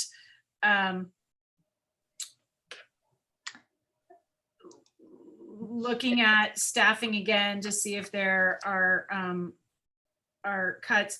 I will say with staffing, you know, we have for certificated, which is the bulk of our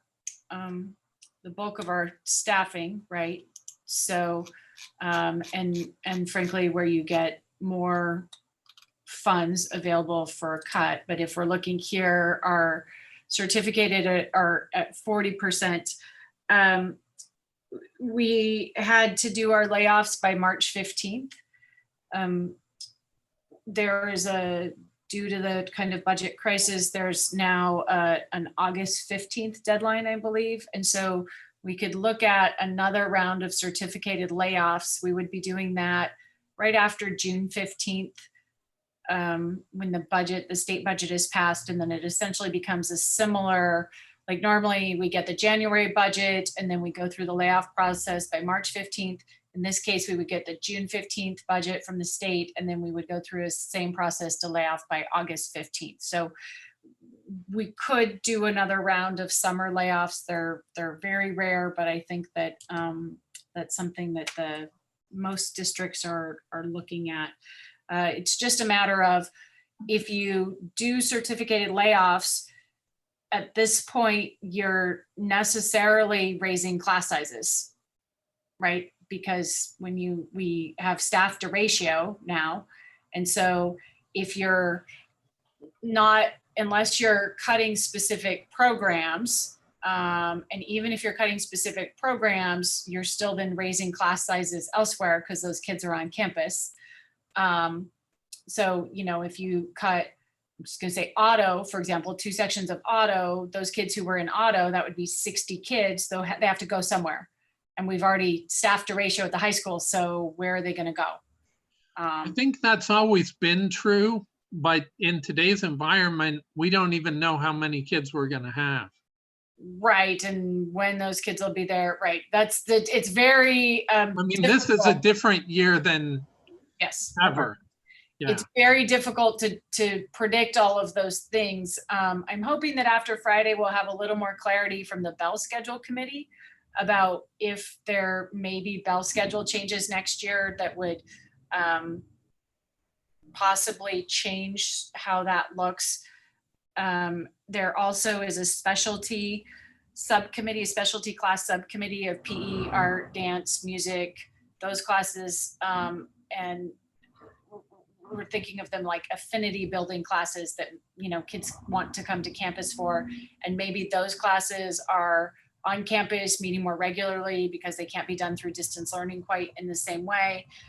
So there are some groups working on this, and it's all tied really closely to, what the budget looks like. I agree with the art, dance, and music. I've just never met a kid who came to school for PE. Oh, there are some. Are there? Okay. There are definitely For some. sports, yeah. I just haven't heard about PE. That was a different crowd. I know. When do we anticipate hearing from the state in terms, so if they're not going to tell us until July 15th, whether they're giving exemptions for the number of school days, that means we have to list it as a staff % reduction in salary, right? Because we don't know. So essentially we could pass our budget.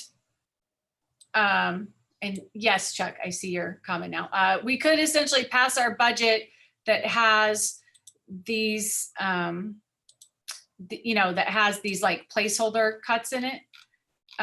We will need to have a real plan because we really have to save this money. But we could pass a budget in by June 30th that has this, and then continue this work in July and August as we know more. And then Shelley, Chuck is asking if he can. Yeah, I saw that and I was trying to find a break. And so Chuck, if you would like to jump in here, we'd love to hear your thoughts. Are you there, Chuck? Yes, I am. Thank you. I found the unmute button. A couple of things. I really appreciate this board. We've been struggling with these comments for at least 10 years, and we've been far ahead of the county. In fact, they've looked at us many a times. Tiffany can probably tell you, the superintendents, they all talk, because we have a collaboration like no other district. And we've hit these, when Tiffany brought up the 12 days, that was actually 9 days for classified, and to make it somewhat equitable, Hank had gone to 12 days for administration.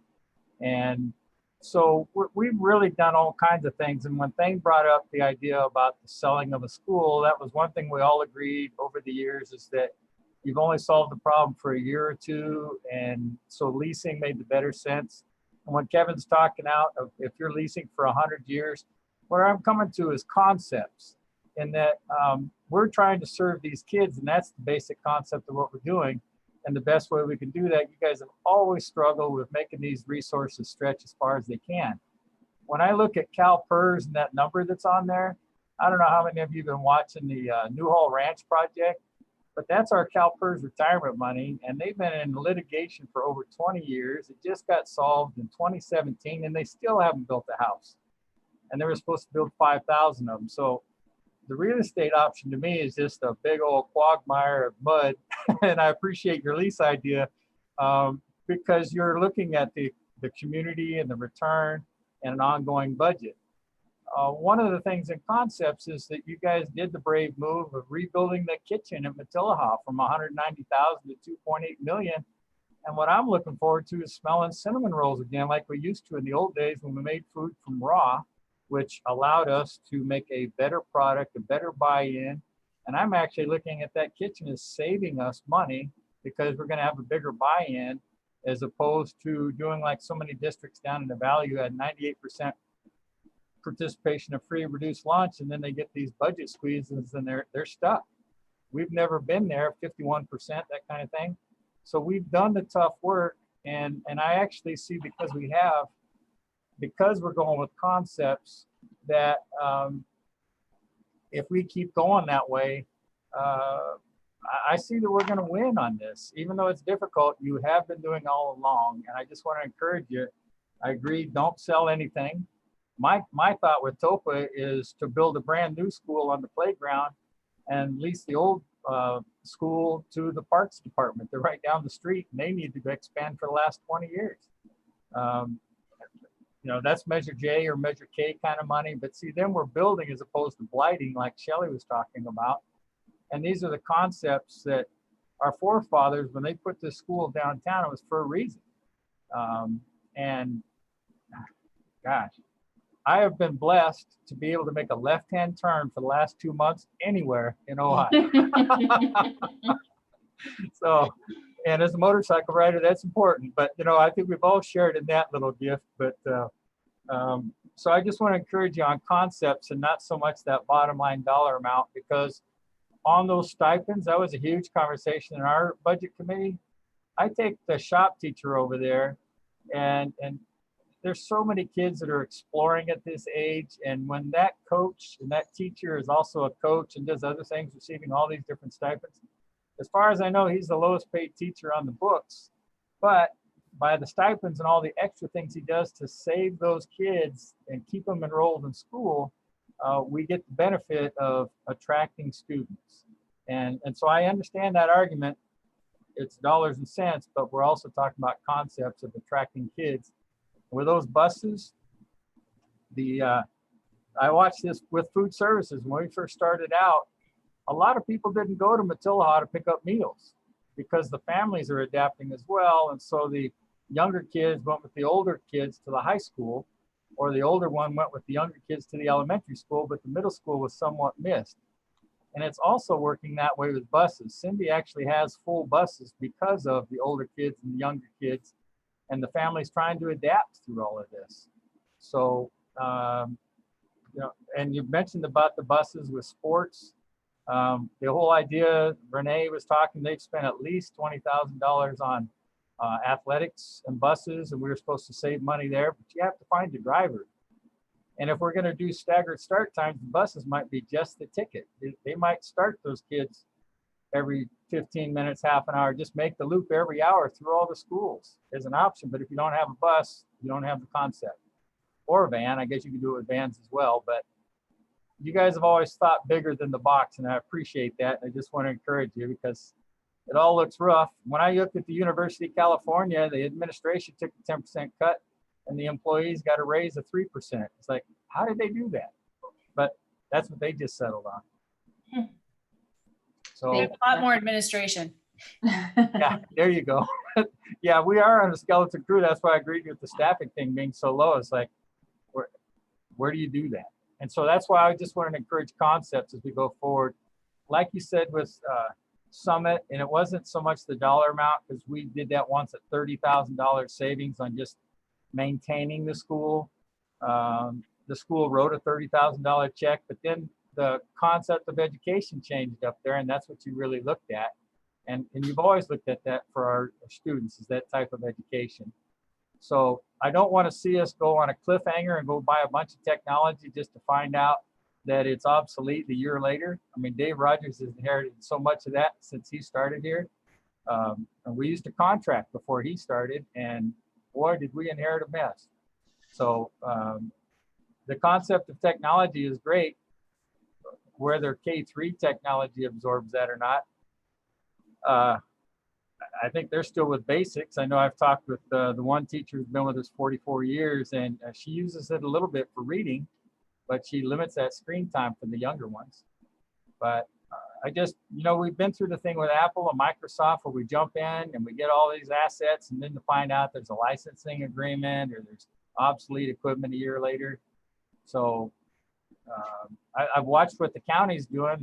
There are no more desktops. They all went to the Microsoft portable laptop, and they're buying into that. But I just want to encourage you. Thank you, Chuck. Yeah, my 3 minutes was long ago. Sorry. Thank you. I appreciate it. But it made me, it brought to mind something. You mentioned free and reduced lunch, and I'm wondering about a push in the fall. And it seems to me we're only about 2 or 3 percentage points away from extra funding on that. And I'm going to guess it may. From 51 though to 47 on one of these sheets. Say that again? It dropped down. It was this year we had heard 51, but on one of the sheets I recently saw, I thought it was in this packet, it's now like 40, projected to be 48 for next year. Which seems like an odd projection considering the economic situation we're in. I would think it would go higher. Yeah, I think that's just a conservative projection. And is the funding significant? Do you know what that extra funding would look like if we hit Well, that 55%? So the way that supplemental and concentration works is that we would get additional money for every kid that's over our supplemental. So, at 55%.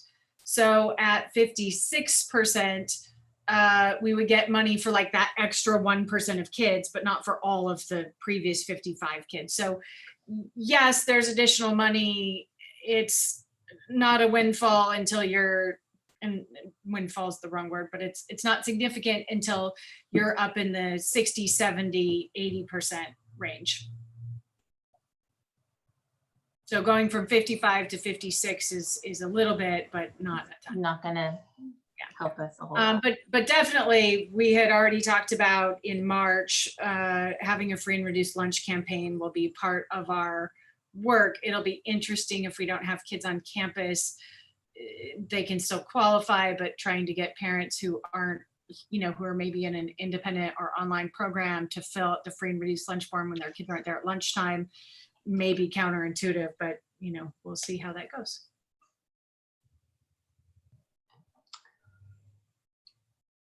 Though right now we're actually providing free lunch, even if you're not on the free and reduced lunch program. Yes. And actually right now, families who qualify for free and reduced lunch get a PEBT card. So families who qualify are automatically getting between $300 and $600 EBT card for food and groceries. So that has actually been a nice benefit for those families without any additional paperwork. It's just been coming to them. So Per month? No, just a one-time one-time additional help, economic help. Got it. So I think another thing that's important is, they're in the federal discussion right now about funding. There's a lot of lobbying for education and for assistance with education. And so continuing to contact our federal representatives about how keeping education is a part of any federal stimulus package in this next go around is really, really important to us. So if there's lobbying to do there, that's something that would be useful. Yeah, I'm very surprised to see that we need to share that with the private schools. Yeah, If you can afford a private education, I'm not sure why the tax money should be going to those schools.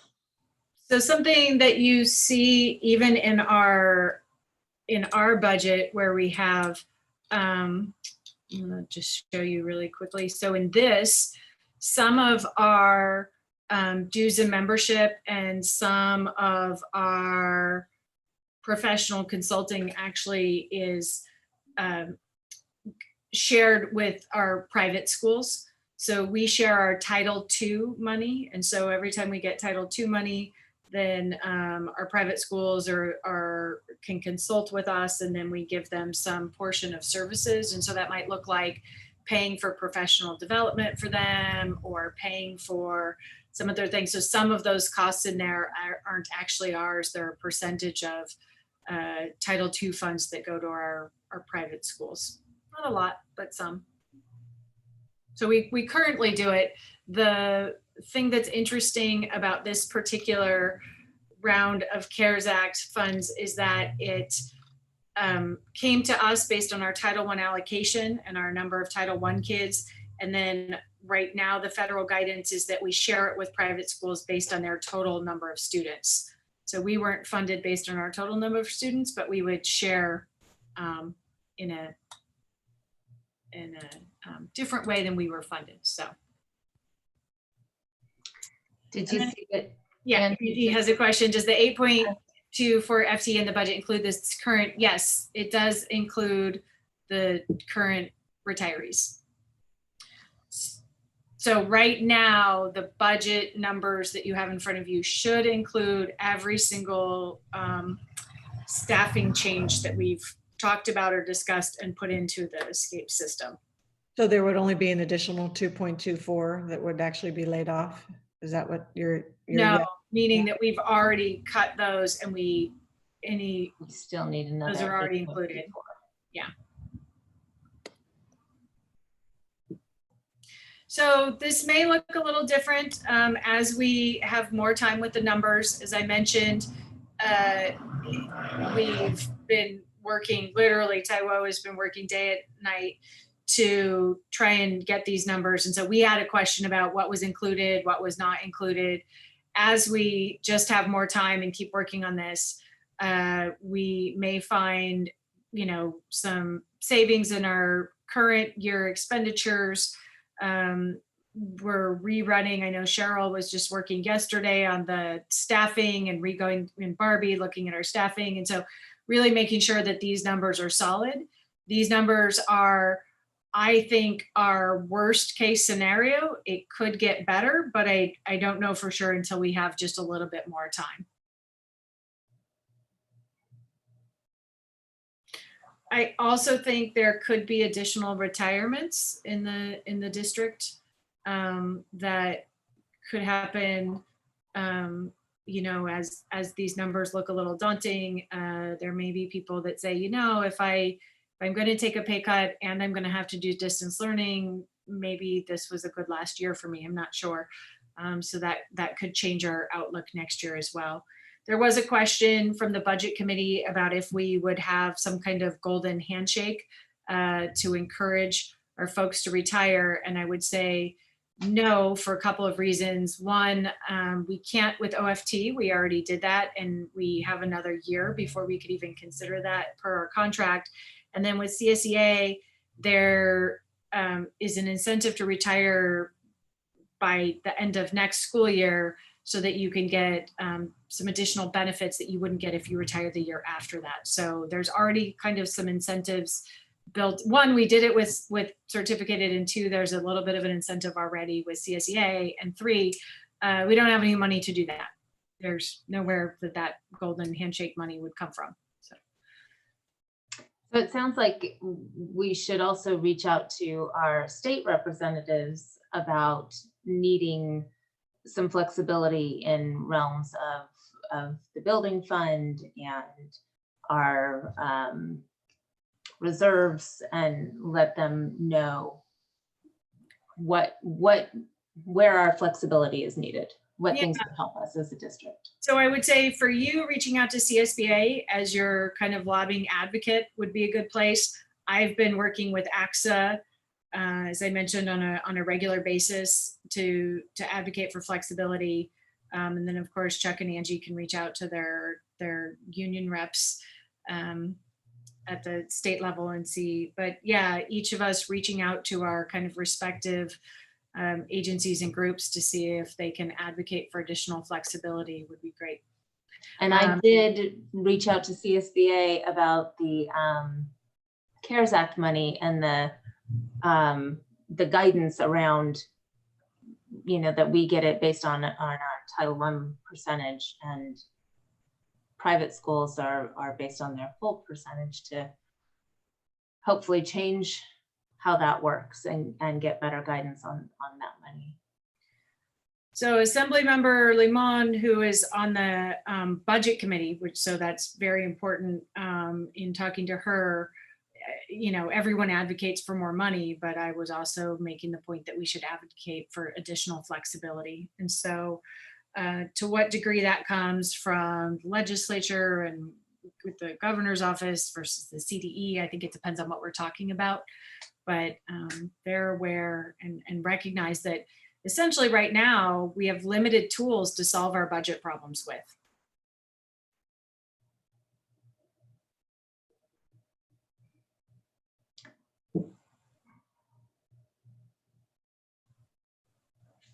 And as Chuck said, we still have to serve kids, right? So we still have to build a school district next year where we are serving our kids in person, in distance learning. They have the technology that they need to distance learn. They have hotspots, they have Chromebooks, the teachers have professional development to do what they need to do.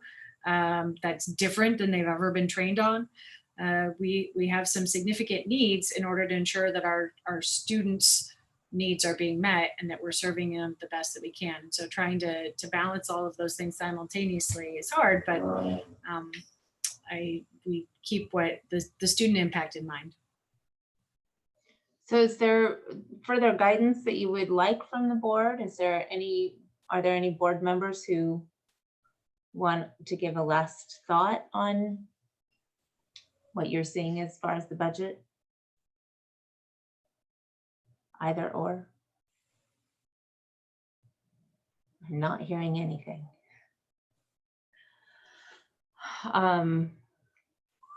It's not going to be easy.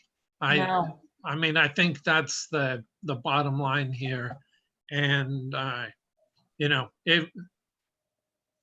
we've done the things that were less painful already. And even a lot of those things were painful.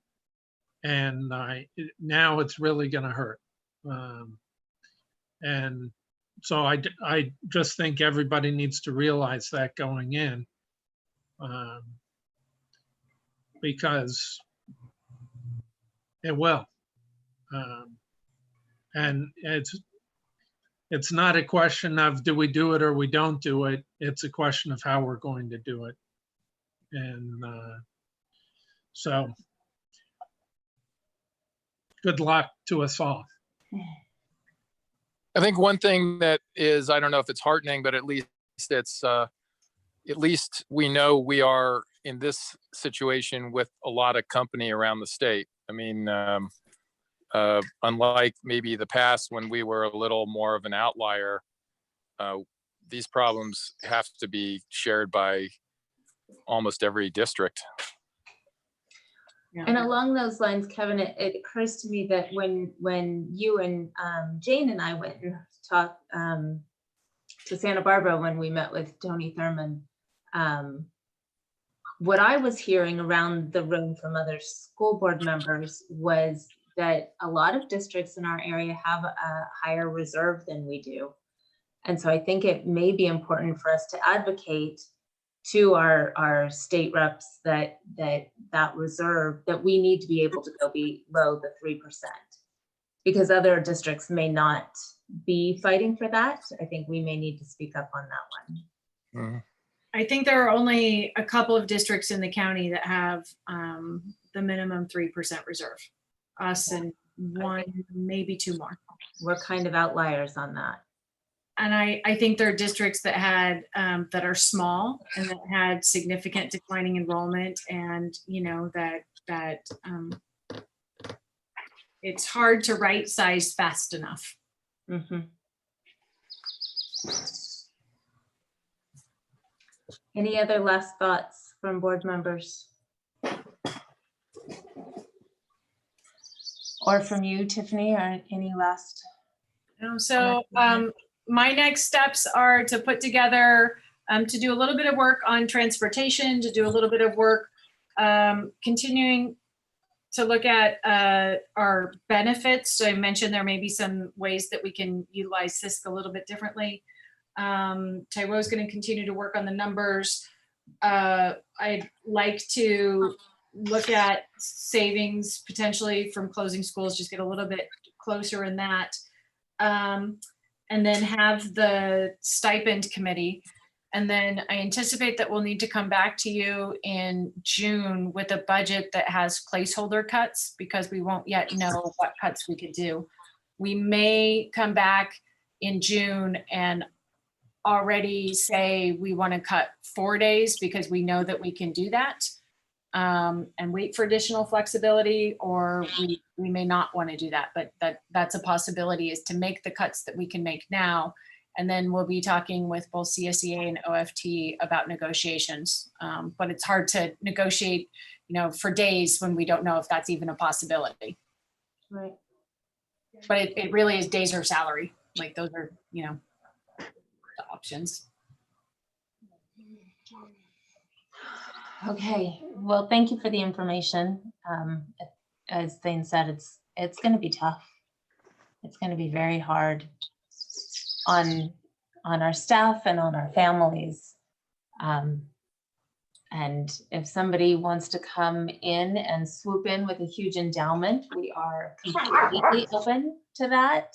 We would love to hear from you, just putting that out there. But that will conclude our budget workshop. And so we move to board member reports, if there are any board member reports or future agenda items for the parking lot. If not, then I believe this meeting is adjourned. Thank you all for being here and having that conversation with us. Thank All right, you. everybody. See you next week.